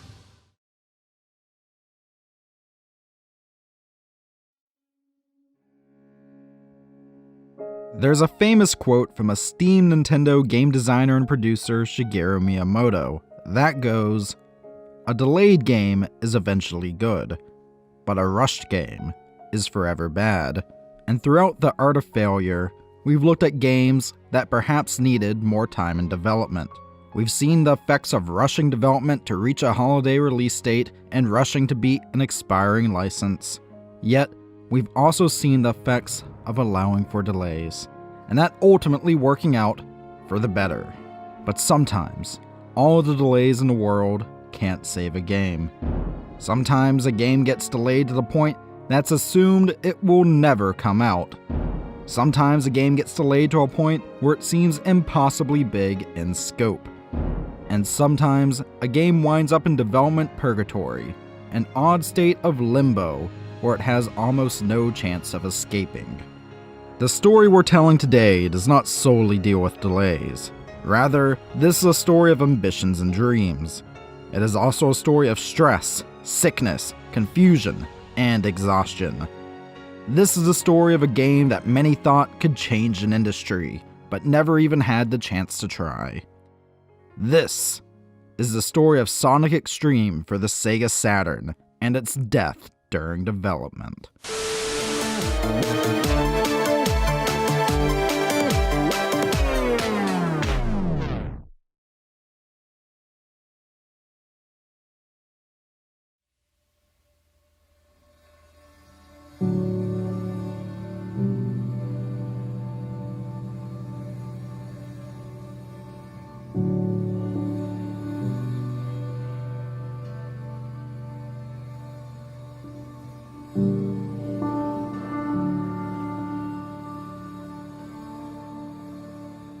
The story of this unreleased Sonic game begins with the release of another.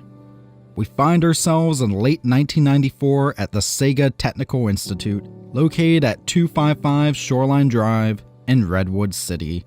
This particular day marked a momentous occasion for STI. A newly developed game, Sonic & Knuckles, was released for the Sega Genesis.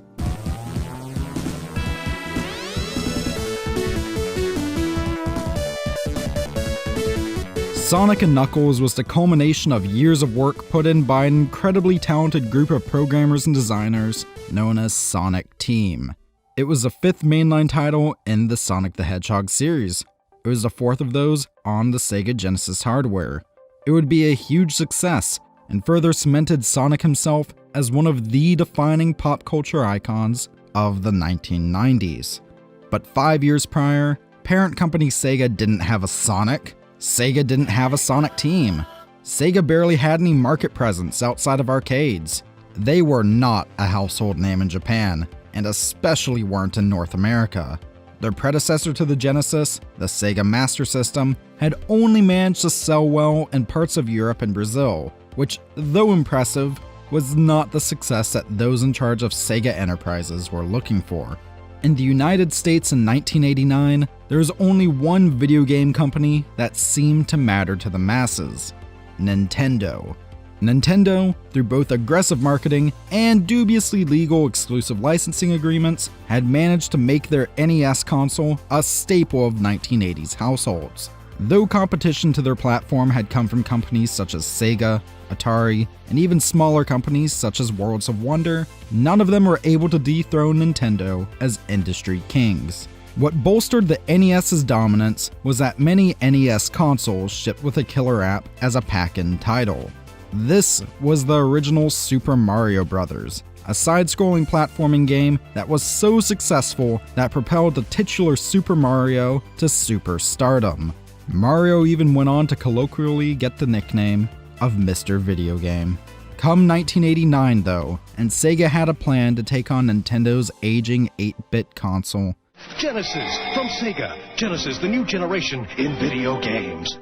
That year in North America, they released the 16-bit Sega Genesis, which was leaps and bounds ahead of the NES in terms of power and featured high-quality ports of many of Sega's arcade games.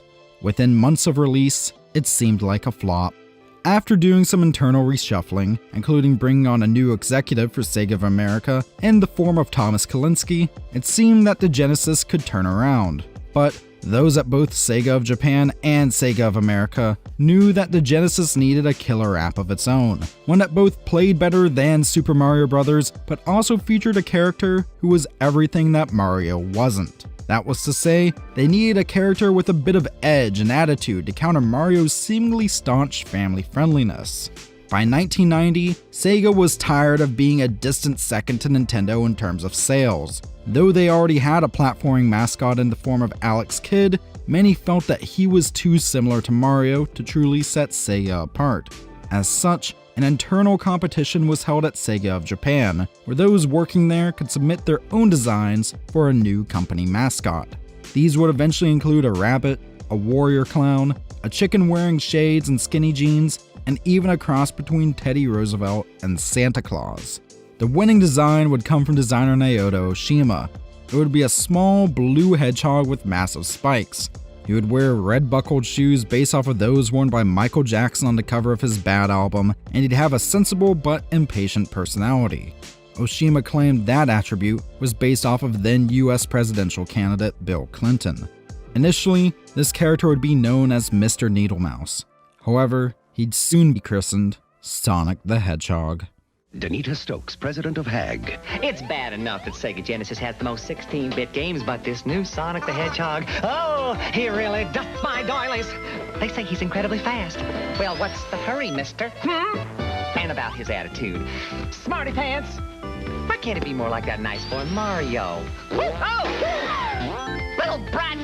In late 1991, Sonic would see his first major appearance in Sonic the Hedgehog for the Sega Genesis. It would be developed by a group that had formed within Sega of Japan, featuring Oshima, that would brand themselves Sonic Team. The original Sonic game would soon be packed in with the Genesis console, much like how Super Mario Bros. Had been with the NES. It would go on to be a smash hit, especially in North America. Some parents are refusing to be taken in. I'm going to say no, and I'm going to explain to him how people market things to make you spend more money. Nintendo controls 80% of the video market, though some game players prefer the pictures of its competitor Sega. But no matter how you play the game, or which game you play, things definitely have come a long way since Pac-Man. With the success of Sonic the Hedgehog came a desire from those both at Sega of Japan and Sega of America for a sequel. However, there were some issues with this.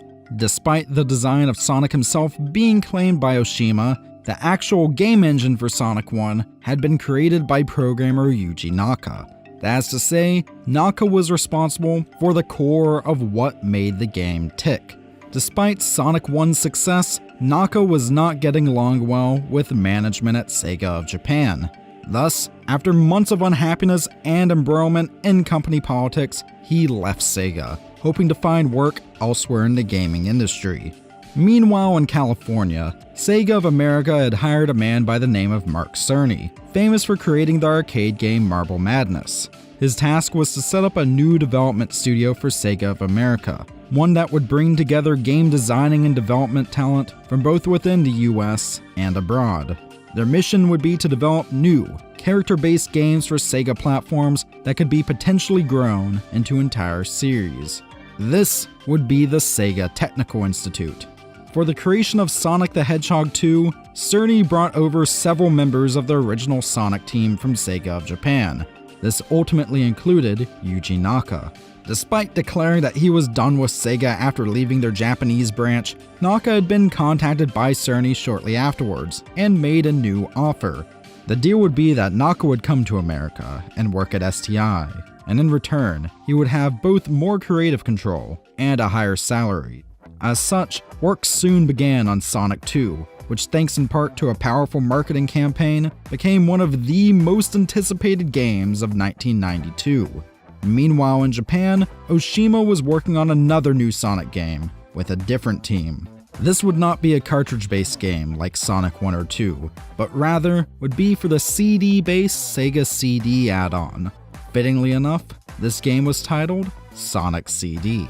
Sonic 2, upon release, would be a massive system seller for the Sega Genesis in North America. Sonic would soon appear everywhere.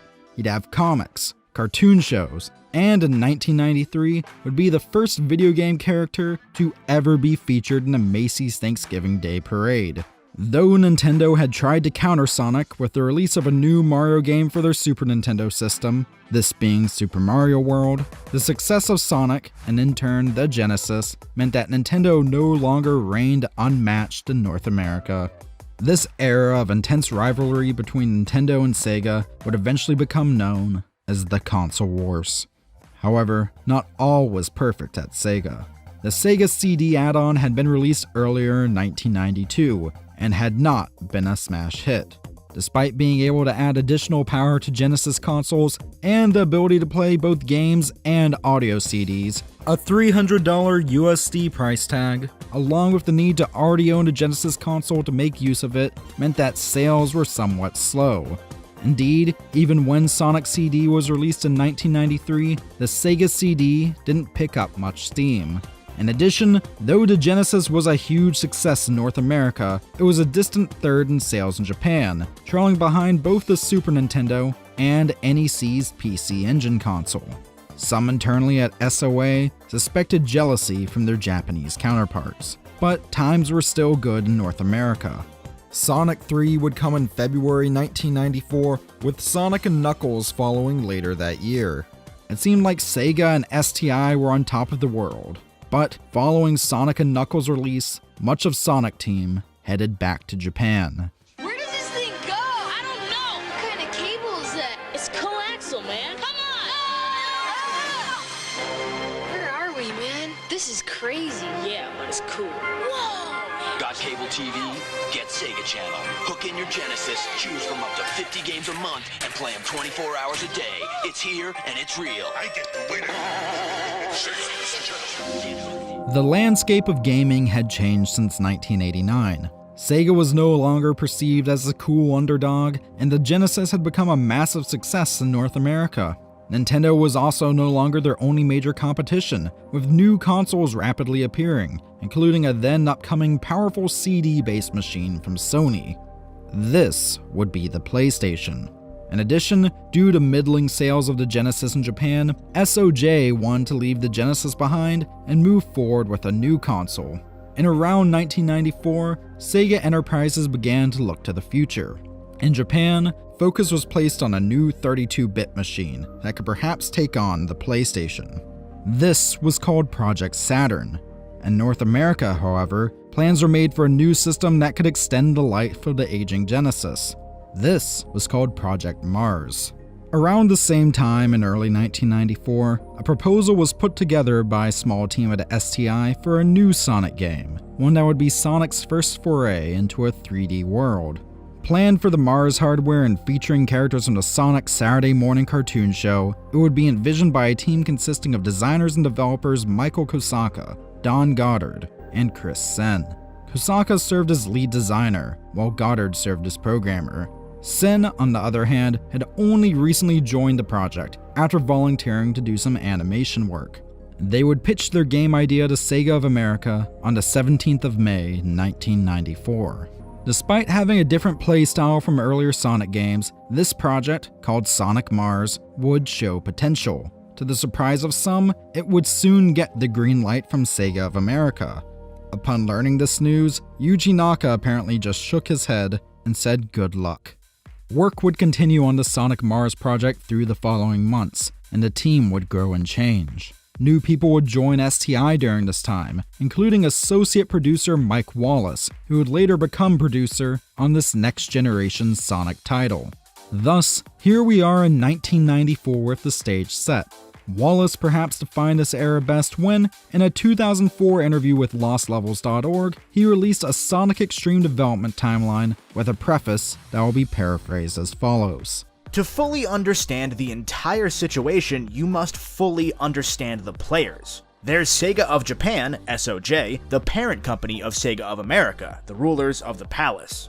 There's Sega of America, which basically was the main group in the US. This contained marketing, sales, PR, and the Sega of America product development group. There was STI, the Sega Technical Institute. This was a very small group that did Sonic 2, Sonic 3, the spin-off Sonic Spinball, and Sonic & Knuckles. They were originally staffed with Sonic team members from Japan, then later with American folks. They also did some other games such as Comic Zone and The Ooze. STI's focus was to create character properties that could be built into franchises.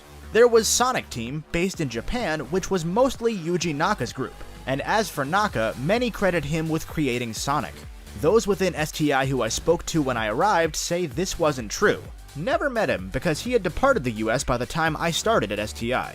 Michael Wallace had gotten a start in the gaming industry as a teenager, first working as a game tester for Electronic Arts. From there, he'd worked his way up through the industry, eventually landing a job as an associate producer at STI. So I joined, I was relatively, still pretty inexperienced in the industry, only a couple years under my belt of full-time work. But I joined as an associate producer, was on Comic Zone. And as a producer, you're a project manager, and you can contribute to the creative process, but you keep everybody on task, right? Keep them on schedule, on budget, and at Sega, it's a lot of working with the other departments and marketing, PR, etc., QA, to ensure that your game has the proper representation as far as art use, etc., that the media outlets are fully informed, and that with the QA, and even at the time for Comic Zone, it was the cartridge, the replication team, that your EPROMs were all programmed properly and everything else. So it's just a lot of chasing down logistical ends. During this time, the Project Mars hardware had also seen further development and eventual release as the Sega 32X. Instead of being a standalone unit, it served as an add-on that attached to the top of a standard Sega Genesis console. Project Mars had originally been created in response to an order given by Sega CEO Hayao Nakayama in January 1994.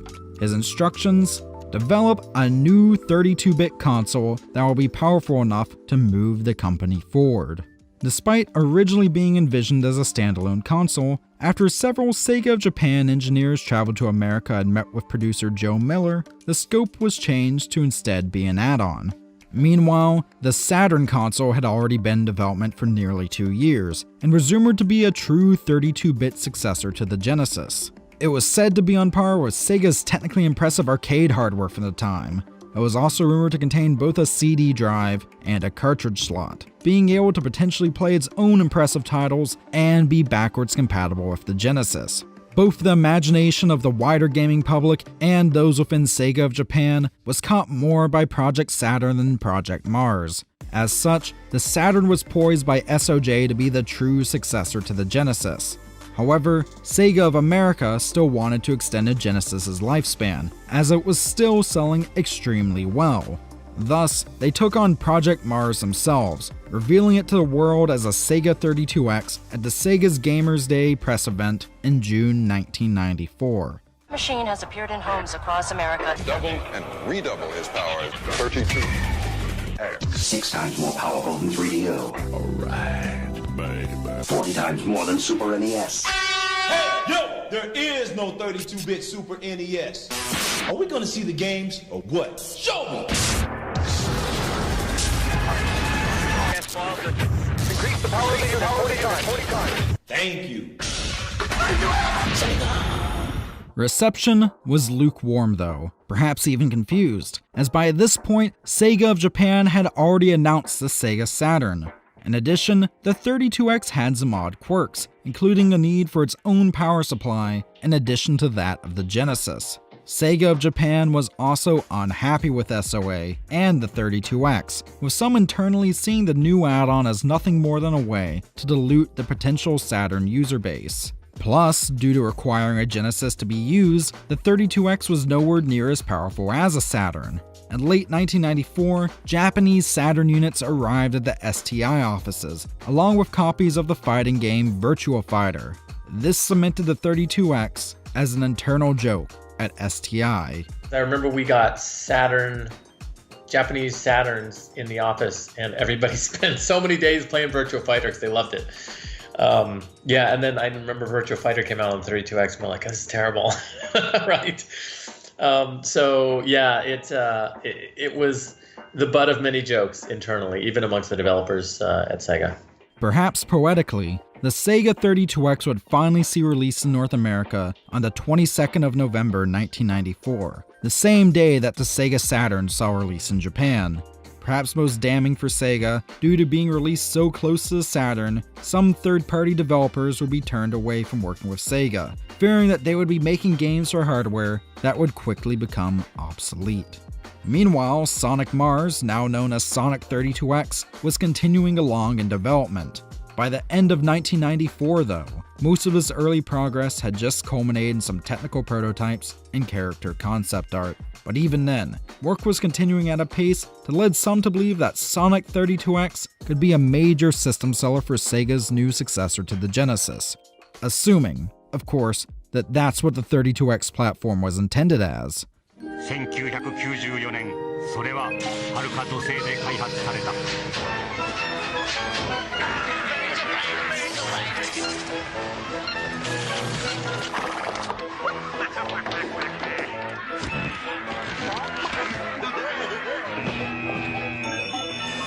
Saturn from Saturn.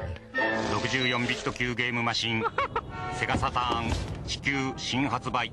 Sega. There was confusion felt within Sega. This was soon known somewhat publicly, though the general public was unaware of its scope, along with the scope of the growing rift between SOA and SOJ. People, as a result, began to lose faith in the company. Now more than ever, it was essential for Sega of America to decide what was a true successor to the Genesis, and what platform would define them for the rest of the 90s. Was the 32X their future? Was there any future at all for the 32X platform? After all, despite showcasing strong sales and Sega of America shipping over 300,000 32X units before the end of 1994, sales stagnated after the Christmas shopping seasons, and many titles planned for the platform were cancelled. Indeed, when January 1995 came, many 32X units were returned to retailers, partially due to many launch titles being rushed to market and thus having programming issues. What about the Saturn? Was Sega of Japan really adamant about it being the true successor to the Genesis? Sales were strong in Japan, and the Saturn hardware was clearly more powerful than even the 32X. It would even eventually go on to be Sega's most successful console ever in Japan.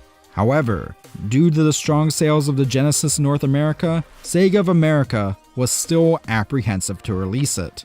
Some speculated that SOA would opt for a completely different platform to succeed to Genesis. After all, other console projects had been the works at both SOJ and SOA. One of these was Project Jupiter, which would have been a cartridge-based console that would have had similar specifications to the Saturn, which in development had been made into a strictly CD-based console, with its cartridge slot mostly just being used for memory expansions. However, Project Jupiter was scrapped sometime in 1994, along with Project Neptune, which would have been a combination Sega Genesis 32X system that was planned for release sometime in 1995. SOA head Tom Kalinske had found the Saturn to be underwhelming. Though it was on par with Sega's arcade hardware of the time in terms of power, it was hard to develop for in comparison to the competition. In addition, it was not as 3D capable as the likes of the PlayStation. This led to Kalinske at one point to reach out to high-performance computer maker Silicon Graphics in the hopes that they could make a new, more impressive graphics chip for the Saturn. Though those at Sega of America were excited for the potential Silicon Graphics chip, Sega of Japan felt much the opposite, and the deal fell through. The Saturn would not get a more powerful graphics chip, and Kalinske still felt that the Saturn would not sell well if brought to market in North America. At one point, in frustration, he even referred Silicon Graphics to Sega's main competitor, Nintendo. Nintendo and Silicon Graphics would end up working together, and Silicon Graphics technology would find its way into the Nintendo 64 console. It was soon made apparent that, despite the objections of Kalinske and others in the US, the Saturn was going to have to come out there sometime in 1995. Meanwhile, at STI, due to issues with internal politics, Sonic 32X project head Michael Kosaka would leave the company. This left the project without a leader and with only 4 consistent team members: a concept artist, a designer, and 2 programmers. With Sonic 32X lacking direction and Sega itself in a state of agitated confusion, it seemed that the project that would become Sonic X-Treme perhaps would crash and burn before it could even get off the ground. I think when Yogi said fork in the road, he meant opportunity. When he sees opportunity, he takes it.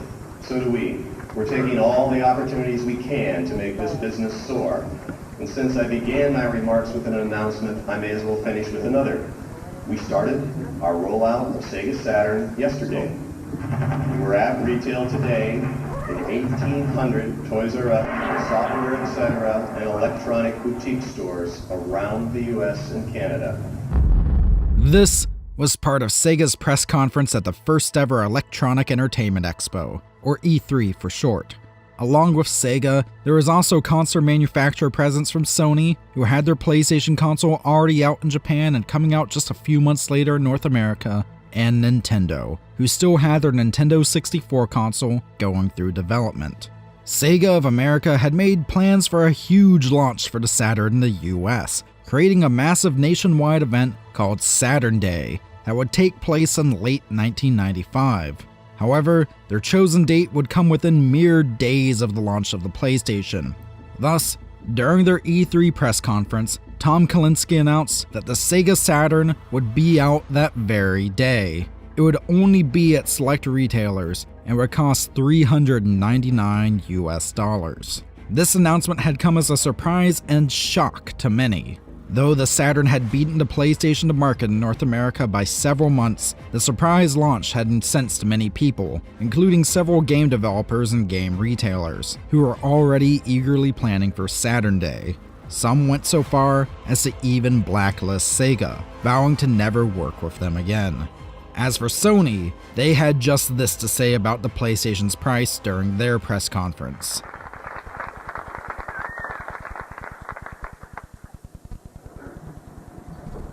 $299. The PlayStation was still a few months away, but was going to be $100 less than the Saturn. In addition, due to the surprise launch, the Saturn was somewhat hard to find, and on top of that, it had come out in North America not even a year after Sega of America had released the 32X, a platform that had already seen a price cut and seemed to be falling to the wayside. In short, the North American Sega Saturn launch was a disaster. Of course, many at Sega of America still didn't want anything to do with it, despite it already being out and on sale. Other ideas for other potential consoles that perhaps would be more viable competitors against the PlayStation, were still being drawn up. One such system would be a collaboration between Sega and technology company Nvidia. The Sega Nvidia console would combine both aspects of the Saturn with specs and features that could potentially appeal to PC gamers. While this system would have similar graphical capabilities to the Saturn, there are rumors that would perhaps be cartridge-based, like the cancelled Project Jupiter. Despite the botched release of the Saturn and falling sales of the 32X, and Sonic 32X being positioned as a drive title, which is to say, a title intended to bring in a massive amounts of sales for Sega, after Michael Kosaka's departure from STI, it was opted to have development for Sonic 32X to be moved to computers built to the rough specs of this proposed Sega Nvidia console instead of the Saturn. Sega of America had their version of hardware they wanted to do, which was a cartridge-based system using NVIDIA technology, like a curved-based technology. I think they called it the Riva TNT. In fact, they actually produced a number of video cards, 3D PC video cards using that tech. And then Sega of Japan had the Saturn, right? And so they were kind of competing to see who, number one, what tech was, more capable, and then, what was lower cost, and so what would compete better with the, Super Nintendo and stuff. So eventually, Sega of Japan forced the Saturn to be the number one, right? They said, we can't do two hardware platforms is crazy. So Sega of America, we're gonna, you're not doing this deal with NVIDIA, and you're gonna have to take the Saturn. So then we shifted again. We were only on the NVIDIA platform for, and we actually didn't have any development hardware. It was all being developed on PC with theoretical specs. So we were only on it for a couple months, so we didn't lose that much time, but then it was a pivot over to Saturn. With Kosaka's departure, also came some reshuffling of the Sonic 32X team. This would include Sen becoming the new lead designer, giving him the ability to take the project in a direction that he saw as new and exciting. Michael Kosaka created the Mars design. When he left, I took that opportunity to try and go in a direction that excited me more. His design was solid and more traditional, but I wanted to explore new ways of approaching the design, story, etc. While this was happening, a Sonic title for the 32X did come from Japan in the form of Knuckles Chaotix. Unlike the Sonic X-Treme project, Chaotix featured gameplay very similar in style to those of the main Sega Genesis Sonic games. However, Chaotix was also merely a Sonic spin-off, and the Blue Hedgehog himself had little to no presence within it. It would sell poorly. The size and scope of Sonic X-Treme's development grew dramatically during this period. According to Wallace, by autumn 1995, the team included himself, at least 9 artists and animators, 4 programmers, 3 designers, a composer, and the executive producer. And, with the shift to the Saturn, it finally seemed like Sega of America knew what console was going to define its future. What was perhaps odd then was that as 1995 began to draw to a close and work continued on the Sonic project, as how its development process seemed to begin to spiral out of control. According to producer Mike Wallace, "This was the most fucked up organization chart that I had ever had the misfortune of working on. It was set up Matrix style, which for those of you who understand business organizational management know is a concept that works in theory, but is so foobarred in practice. Especially for game development. In a nutshell, what it meant was that all the artists report to an art director, the designers to a design lead, and the programmers to a technical lead. Each of those 3 groups reports to the VP. As producer, I was technically running the project, except that in a Matrix style, I only have dotted line authority over the above mentioned groups. Therefore, all of the responsibility, but none of the authority. And as you can see, if any of those groups did not want to do something or wanted to work on something different than what the others were working on, they could go ahead and do it if their director gave them the okay. So we had artists doing art for levels that hadn't even been concepted out. We had programmers waiting and waiting and waiting until every minute detail had been concepted out, and we had designers doing whatever the hell they wanted. The art director had trained his art team to hate the designers and programmers. It was a mess, and because of the internal politics, it was even more difficult to get any work done. He would go on to say in our own interview, So, I think that the development was always, it was unusual because the way the team was originally structured, so they hired a hotshot programmer, Ofer Alon, right? You probably know his name, who got along extremely well with Chris Sen. He's what we term in the industry a cowboy coder, right? Because he's very good, very capable, but doesn't work well with others, right? Other programmers. And so there was already an existing programmer on the team, Don Goddard.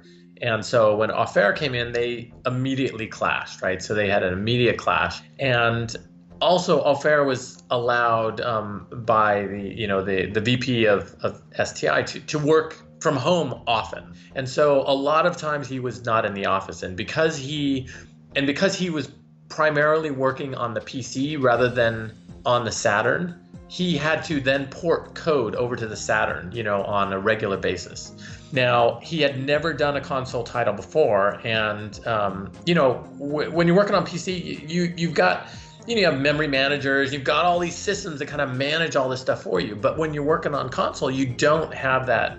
At least back then, right? Maybe now you do, because they're much more capable and they have full OSs and everything. But back then, you had to go right to the machine, right to the hardware, and a lot of machine language and assembly and everything. And he was not capable of doing that, because what he did was he wrote all these memory managers for Saturn and everything. So by the time he ported a bunch of his code or all of his code onto Saturn, it was running at like 3 FPS. Eventually, the Sonic X-Treme development team would split into 2 groups. One would consist just of programmer Ofer Alon and Chris Sen, who would be responsible for the main portion of the game. The rest of the team would be tasked with creating boss levels and assets. This secondary team would feature a young, incredibly talented programmer by the name of Christina Coffin. Coffin had joined Sega earlier in 1995, shortly after leaving developer Sculptured Software, where she'd worked as a programmer for several projects for the Super Nintendo and PlayStation.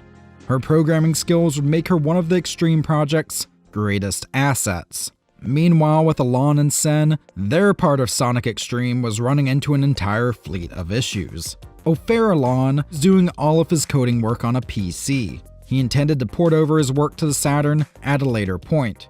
That would be easier said than done. While main development work on the game was running into trouble, work was also being done on potential storylines. Sonic X-Treme had 8 different storylines sought up for it during development. The earliest of these came from Chris Sen himself and was put to paper in 1995. Its introduction went as follows. Peace reigned on planet Mobius following the evil Dr. Robotnik's defeat in the floating island adventure.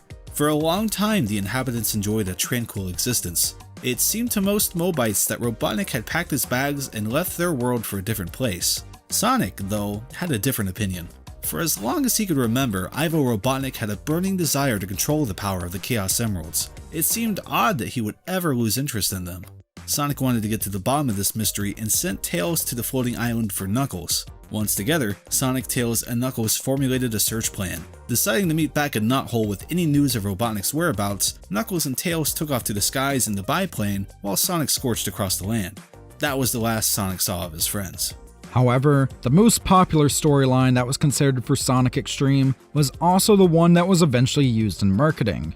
Being a Drive title for the Saturn, and being a title that Sega ultimately hoped would be a defining game of Christmas 1996, Sega set aside a hefty amount of marketing money for this game. Most of this marketing would begin in mid-1996. With this came a series of magazine spreads called the Red Shoe Diaries. These would include information on the game itself, the team behind it, and even teased a potential plotline, which went as follows. The new story introduces 2 new characters, one an old man named Professor Gazebo Bubowski, and the second his daughter, Tiara B. Neither character is playable in the game, but they are both well represented in the game's cinematic, and there is always the possibility of future involvement in the later adventures. As with every great hero, Sonic's greatest joy in life comes from saving his friends from the clutches of evil, and in Sonic X-Treme, very little has changed. At the beginning of the game, we find Sonic doing a little surfing when he sees the blue streak distress signal in the sky. The signal is coming from Professor Gazebo Bubowski, and his daughter Tiara B. Sonic and Drag, you make the call. Keepers of the 6 magical rings of order, and the castle where they practice the ancient art of ringsmithing. Bubowski and Tiara are in fear that Dr. Robotnik, Sonic's arch nemesis, is after their precious rings. Dr. Robotnik has, at this point, already made one attempt at stealing the rings of order. It is determined that only Sonic can fight off Robotnik's attempts, and to do so, he will need to collect the 6 rings himself. From there, Sonic sets off to gather the 6 magical rings of order, battling Robotnik's badniks all the way. Just another day in the life of a super hedgehog.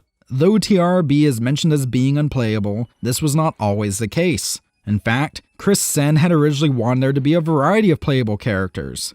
Along with Tiara, these would initially include Sonic series staples Miles, Tails, Prower, and Knuckles the Echidna. Christina Coffin also at one point pushed for Amy Rose, the Sonic series' resident manic pixie dream girl. Ultimately, only Sonic himself would make it into Sonic X-Treme as a playable character. Apparently, this came due to programmer Ofer Alon wanting to place emphasis on keeping things simple. Despite this, Tails, Knuckles, and Amy would all be playable in the later Sonic Adventure for the Sega Dreamcast. The Sonic X-Treme team also hoped to provide a unique gameplay experience that involves Sonic traversing a completely 3D world.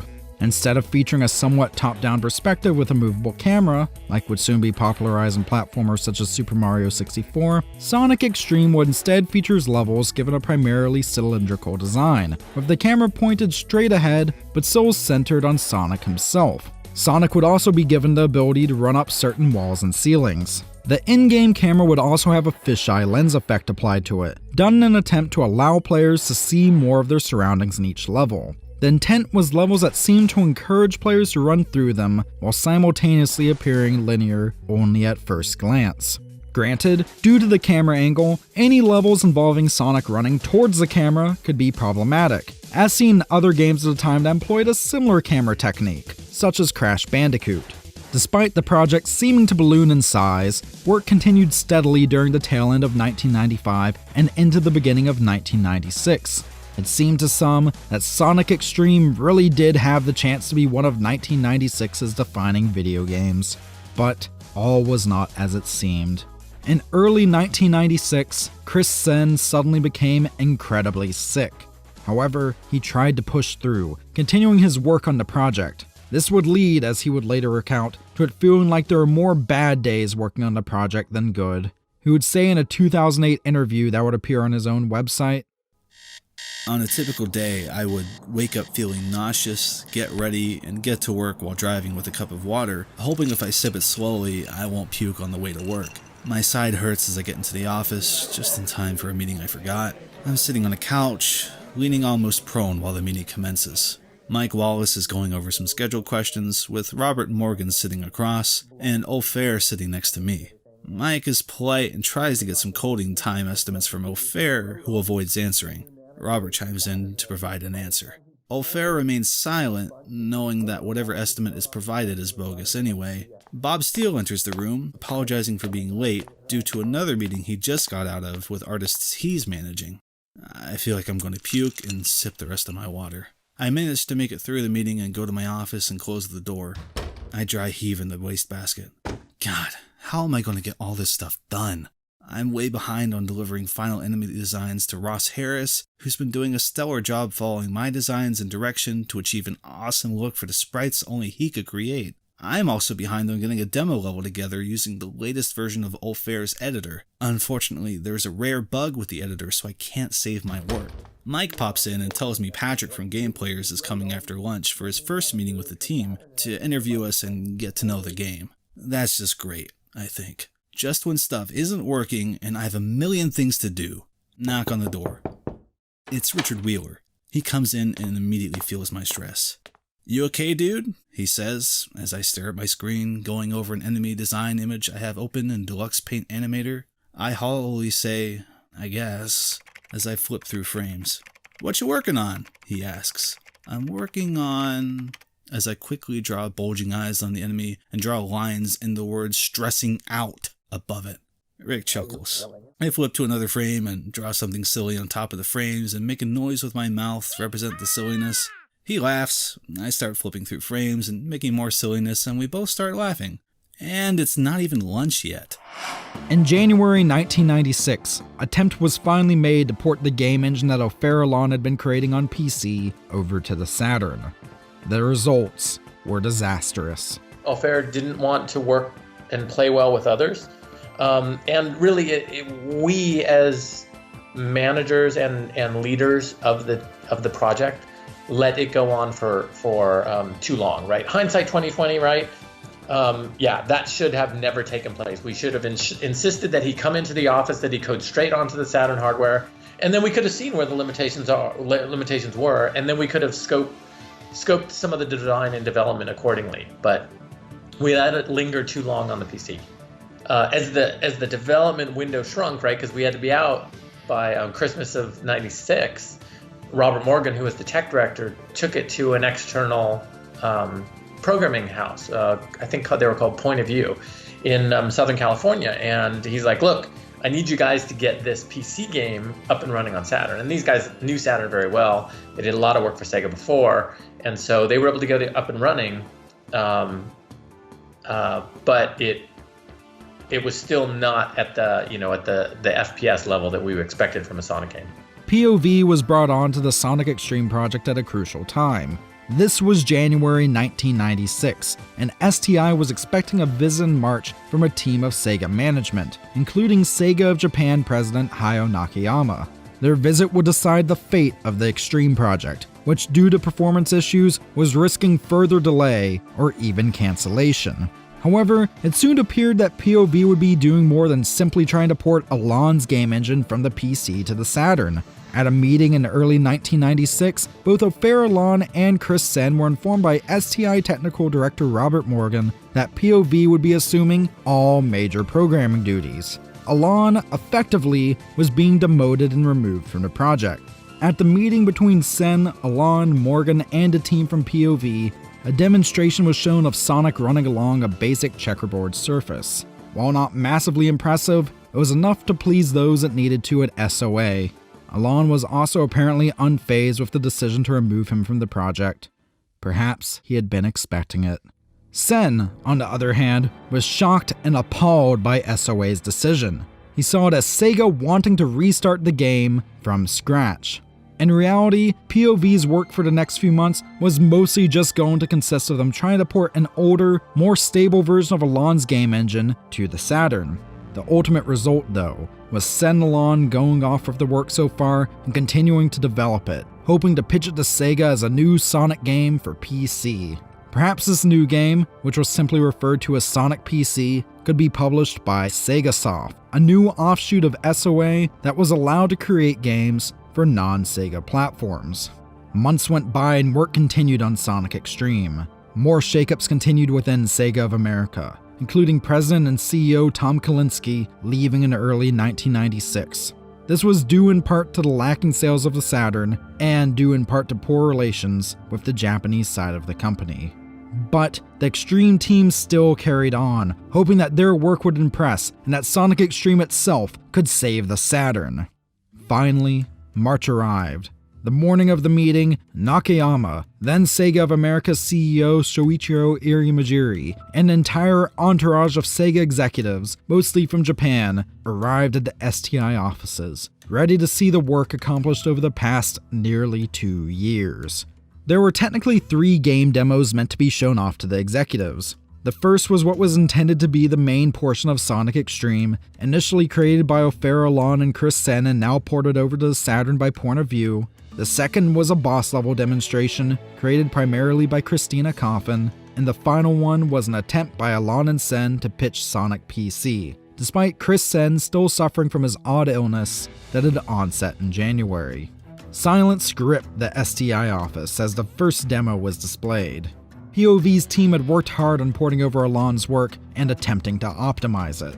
Though release was still months away, it was hoped that POV would have the game up and running somewhat smoothly. With luck, the executives would not only find their work passable, but impressive. But this was not the case. Most in the room seemed very visibly disappointed. Nakayama, however, was livid. Though 2 months had passed since POV was tasked with porting Alon's work, it was only managing to run at a few frames a second. The executives felt that the game was nowhere near where it was supposed to be. It seemed that could have been killed off right then and there. But it wasn't. Nakayama and Irimajiri had a change of heart after witnessing a demonstration of the boss engine, originally created solely by Christina Coffin. In late 1995, when the X-Treme development team was split, each side was tasked with making 2 different styles of game. Coffin saw this as a chance to do something truly new and creative. After all, along with being an experienced programmer, she was also a dedicated Sonic fan. She loved the games and the character. Thus, she saw this as a chance to do something potentially next level. Much like Alon, she was described by some as not always working well with others. Sen would later say of her, Chris Coffin was a wild stallion and didn't take direction well, but when unleashed, did great stuff. Whatever the reason, in late 1995, she began work on her own boss engine, doing the bulk of the work in her small apartment in her free time. After a few months, she finally felt comfortable enough to showcase it to the other STI staff. According to Wallace, they were incredibly impressed. Whether it had been done due to feeling that she had to prove herself, or just due to feeling dedicated to the X-Treme project, Coffin had made a fairly smooth running engine that seemed to allow for more impressive movement and camera control than Alon's work on the PC.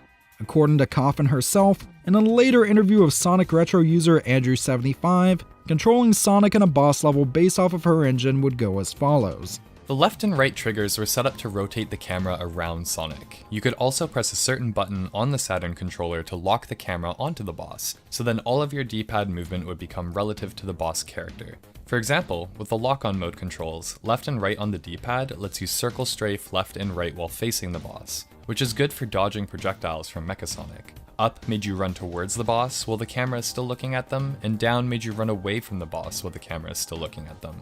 As you can imagine, fighting the boss with the camera in lock-on mode is very useful to dodge harmful things from the boss. It makes it feel more like a one-on-one fighting game, which is what I wanted. Having the unlocked camera mode where the camera stays in third-person view behind Sonic is useful as well. so your choice really depends on player preference and certain bosses. For example, I had plans for another boss to spawn smaller enemies around them that you would have to jump or spin dash into, and then go back to fighting the main boss, where the third-person view behind Sonic would be very, very useful. Following the positive initial reception, Coffin's boss engine was adopted by the team and, over half a year later, was presented to the Sega executives following the underwhelming demonstration from POV. The executives, too, were impressed. The Sega executives saw a potential bright future for the X-Treme project in the part of the project built off of Coffin's work. They also felt that the work done by POV was best pushed into the proverbial garbage can. Before he left, Sega of America's CEO Shoichiro Irimajiri abruptly stopped in front of the X-Treme team and pointed at the boss level demo. He left them with a seemingly simple directive: make the whole game like this.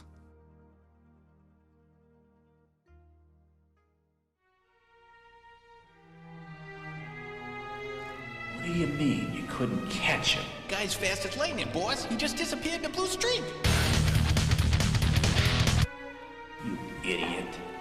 You should have set a trap. Boss, he blasted right through it. I'm telling you, he's bigger and badder than before.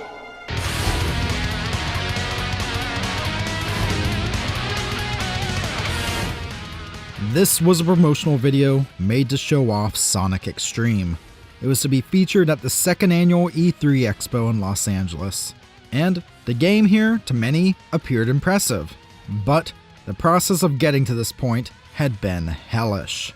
Back in March, after the Sega executives had been presented with Sonic X-Treme's development process, which earned mixed reactions, it was decided that there needed to be some changes at STI. Irimajiri didn't even want to see the PC version. He saw the boss level, he's like, make it like this, and then he left. And so that kind of pivoted the whole team, because number one, we weren't going to use the port team anymore, the point of view guys. And then number two, we knew now that because Irimajiri's like, you got to make it like this, we had to make it like that, right? I mean, the main game had to run like that. So we basically took Chris Coffin, who was the main game boss programmer, and then brought 4 or 5 artists and animators onto the team, myself, a tools programmer, and then basically locked us into this office at STI, right? And key card access only, a few people have access to it. And they brought in breakfast, lunch, and dinner, right? And they're like, do what you guys can do to get this game out by Christmas, because we really needed to be a drive title for Saturn. Sega of America itself would also see continued changes. One of the biggest, and perhaps most controversial of these, came in April 1996 when Bernie Stolar was hired to be Sega of America's new president and chief operating officer. Stolar, upon joining, surveyed the state that Sega of America was in. The Saturn was way down in sales, especially compared to the PlayStation. Perhaps most importantly, Sega of Japan had another console project in the works, one that would eventually see release in North America in 1999. It was a console more powerful than anything on the market at the time, one that would include features such as a built-in modem, allowing gamers to easily play online with their friends. It would be known as the Sega Dreamcast. It was also, however, a few years away. In April 1996, as far as most at Sega were concerned, the Saturn was still their future. Stolar saw this as an opportunity to restructure. He felt that though there was a lot of talent at Sega of America, there was also a lot of people that were not strong enough to do their jobs. As such, in the following months, nearly 300 people would be let go from SOA. Stolar was also, however, more than willing to work with Wallace and the Sonic X-Treme team. Shortly after joining the company, he paid Wallace a visit, asking what he could do to best help the X-Treme project. Upon consulting with his team, Wallace returned to Stolar with a request. They would like the game engine from Nights into Dreams.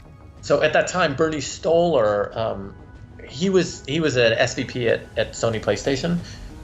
He joined Sega of America as the new president, right? So Tom Kalinski's out, Bernie Stolar's in, and one of Bernie's first the first order of business for him, he came to meet with me, and he's like, what do I need to do in order to help you get this game out? And so I told him, right, so I said, okay, we need to isolate the team, feed them breakfast, lunch, and dinner, right, get them all the tools and contract help we need.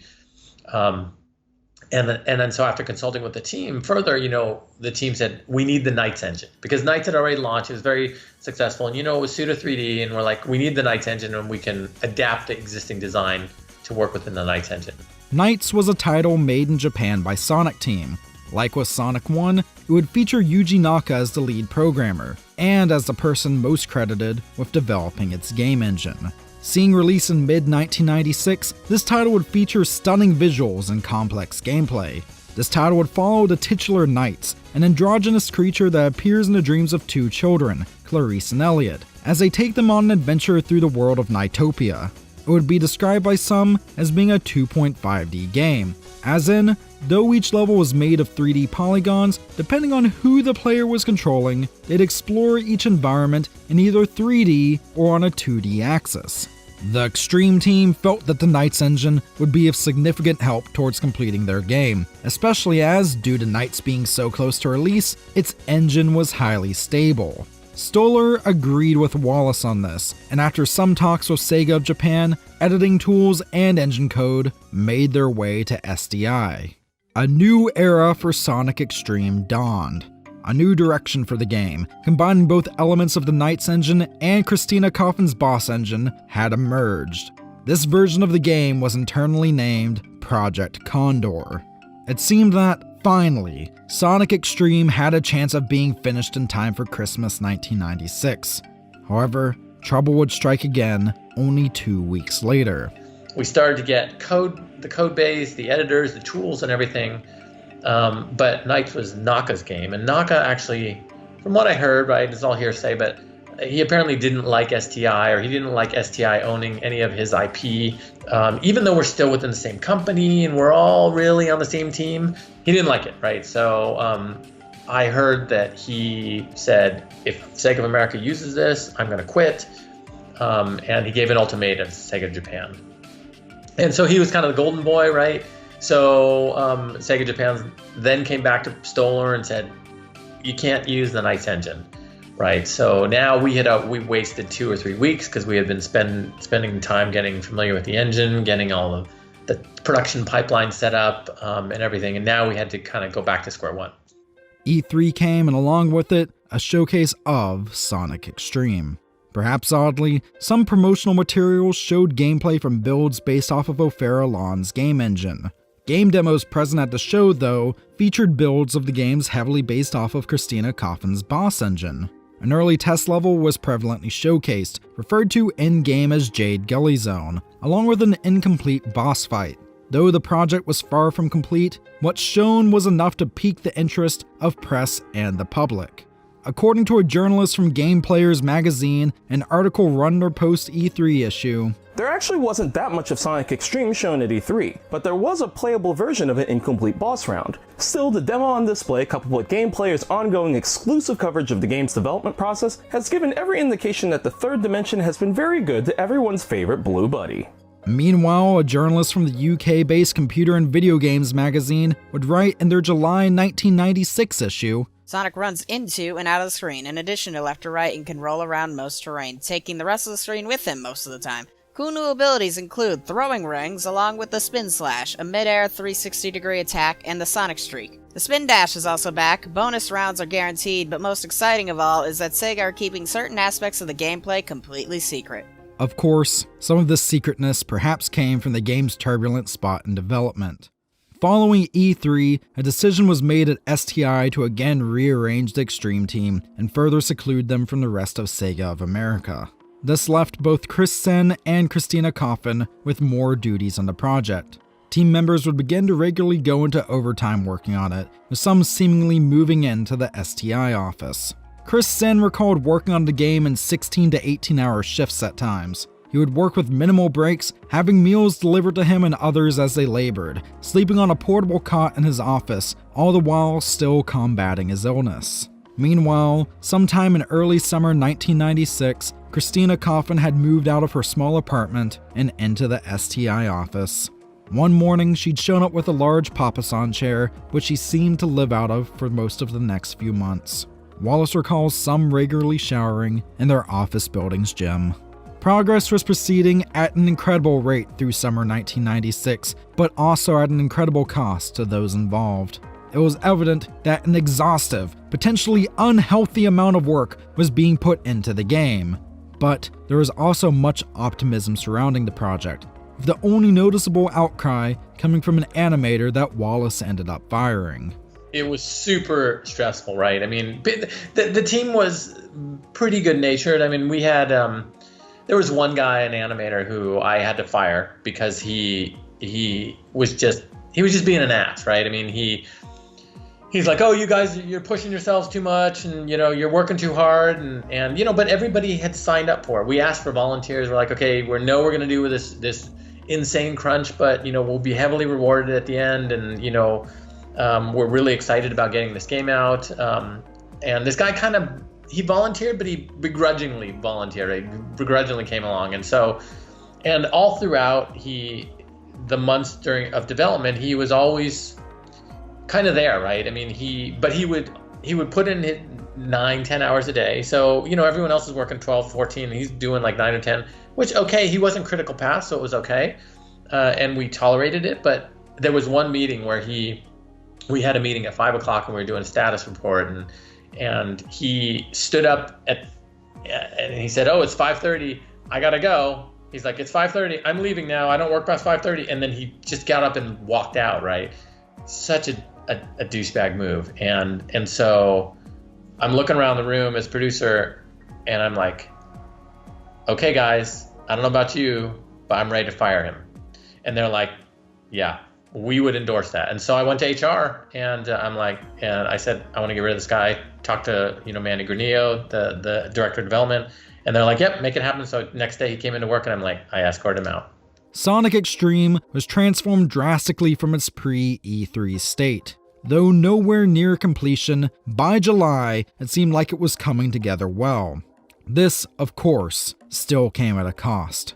Chris Sen would later recall in an interview with Lost Levels, I spent 1 month creating the layout, textures, and a few simple enemies for 4 worlds. Game time was about 5 to 8 minutes per world, and I'd say they were 80% fully textured, meaning that all of the general textures that set the mood, lighting, color schemes, etc. were in place with some details, but the last 20% would have required a great deal of detailed polish to really make it look finished. The worlds were passable, but definitely not what I would have submitted as finished. I did what I could in the time that was available. But then, as the summer was about to end, critical disaster struck. Problems first came for Chris Sen. Sen had been under an incredible amount of stress while working, and as a result had endured reoccurring sickness. Throughout the first half of 1996, he had dropped nearly 25 pounds of weight and was suffering from constant cramps and nausea. Around this time, his doctor informed him that if he continued to push himself like this, he would be dead within 6 months. Feeling like his body would soon collapse unless he took a break, in August 1996, Chris Sen stepped down from the project. But while this was a major blow to Sonic X-Treme, the team still had Christina Coffin and her incredible coding skills. Problems too would soon strike her though. Much like Sen, Coffin had been pushing herself greatly, sometimes putting in 18-hour workdays, and it was taking a toll on her. Around the time that Sen decided to leave the team, Christina Coffin contracted walking pneumonia. Though initially she tried to work through it, she was soon ordered by her doctor to take a few weeks off from work. In response to this news, worried for her health and fearing that if she continued on she would die, she too stepped down from the X-Treme project. The game seriously crippled and facing massive delays, Wallace decided to make a tough decision. It would be best to kill Sonic X-Treme before it could kill any of those working on it. At the end of August 1996, Mike Wallace informed Sega of America management that the project could not continue on. Sonic X-Treme was officially cancelled. Though, this was not the end of Sonic on the Saturn. I knew at that point we're not going to make it, right? So I went to Manny Granillo, who was the director of development at Sega, and Bernie Stoller, had a meeting with them, and I'm like, look, here's the situation, right? We can't get the game done without Chris Coffin, so Sonic X-Treme is not going to happen. And they said, okay, Mike, we've been working on this. We have been putting together this plan to do, because I was also working on Sonic 3D Blast for Genesis, right? So they said, we've been putting together this plan to do Sonic 3D Blast on Saturn, maybe up-resing it, taking advantage of Saturn capabilities to bring this game out on Saturn in time for Christmas. So we want you to produce that game. And so, I did. So we had Redbook audio and, 3D bonus levels and things like that. Great soundtrack. I mean, probably, I think, one of the best Sonic game soundtracks. So Sonic X-Treme is done. Sonic 3D Blast would be the final Sonic game to be released on the Genesis, and would stand out due to its isometric graphical style. Despite the short turnaround time, the Saturn port would see release only 2 weeks after the Genesis version. It would go on to be the second best-selling Saturn game of 1996, only being beaten out by Nights into Dreams. Though 3D Blast was a Sonic game on the Saturn, perhaps due to being a port of a Sonic game for a previous generation console, and not being as impressive as, say, Crash Bandicoot for the PlayStation, or Super Mario 64 for the Nintendo 64, it was not much of a system seller. As for Chris Sen and O'Farrell's Sonic PC project, though they had done considerable work on it, it never got the green light from Sega. Sometime in late 1996, they pitched the game to Sega's PC gaming division. However, Sen and Alon were told that Sega was just looking to port existing titles to PC, and that it wasn't in their budget to finance a completely new game. Sen would say of this news, "The point at which I realized the project itself wasn't going to be released was after O'Fair, Allen, and I had pitched Sonic PC to Shinobu Toyota, who basically told us that Sega couldn't proceed." Though Sonic X-Treme was never released, its cancellation was also not the death knell for the Saturn. That, debatably, came the following year during E3 1997, when Bernie Stolar publicly stated, "The Saturn is not our future." This would not officially kill the Saturn, but it did make many view Sega as admitting that they had failed, and thus would stop fighting against the PlayStation and Nintendo 64. The Sega Saturn would remain on the market in North America until 1999, when the Sega Dreamcast would be released. The Dreamcast would have many revolutionary features, and even have the first fully 3D Sonic game on it. This would be Sonic Adventure. This title would feature Sonic in a fully 3D world with a movable camera, and would feature the playable additions of characters such as Tails, Knuckles, and Amy Rose. It would be a critical success, and even spawn a sequel in 2001 in the form of Sonic Adventure 2. The initial success of the Dreamcast and Sonic Adventure, though, would not be enough to save Sega. In 2000, Sony would release the PlayStation 2. It would eventually sell over 150 million systems, becoming one of the best-selling video game consoles of all time. In addition, despite strong marketing and a host of critically acclaimed games supporting the Dreamcast, Sega's blunders in the previous console generations were enough to keep away many developers, retailers, and consumers. This culminated in January 2001, when Sega announced that, in March of that year, the Dreamcast would be discontinued. Though Sega would still develop new games, they would no longer create their own hardware. They had formally declared defeat in the console wars. As Sonic Adventure later showed, even if Sonic X-Treme had released and become a killer app for the Saturn, Sega would still be affected by an entirely separate set of factors, the most prominent being ill will earned from a long series of questionable decisions. But perhaps I'm wrong. Perhaps it could have changed things for Sega. Perhaps it could have even saved the Saturn. Perhaps Sonic X-Treme could have been one of the most influential games of all time, had it not suffered death in development.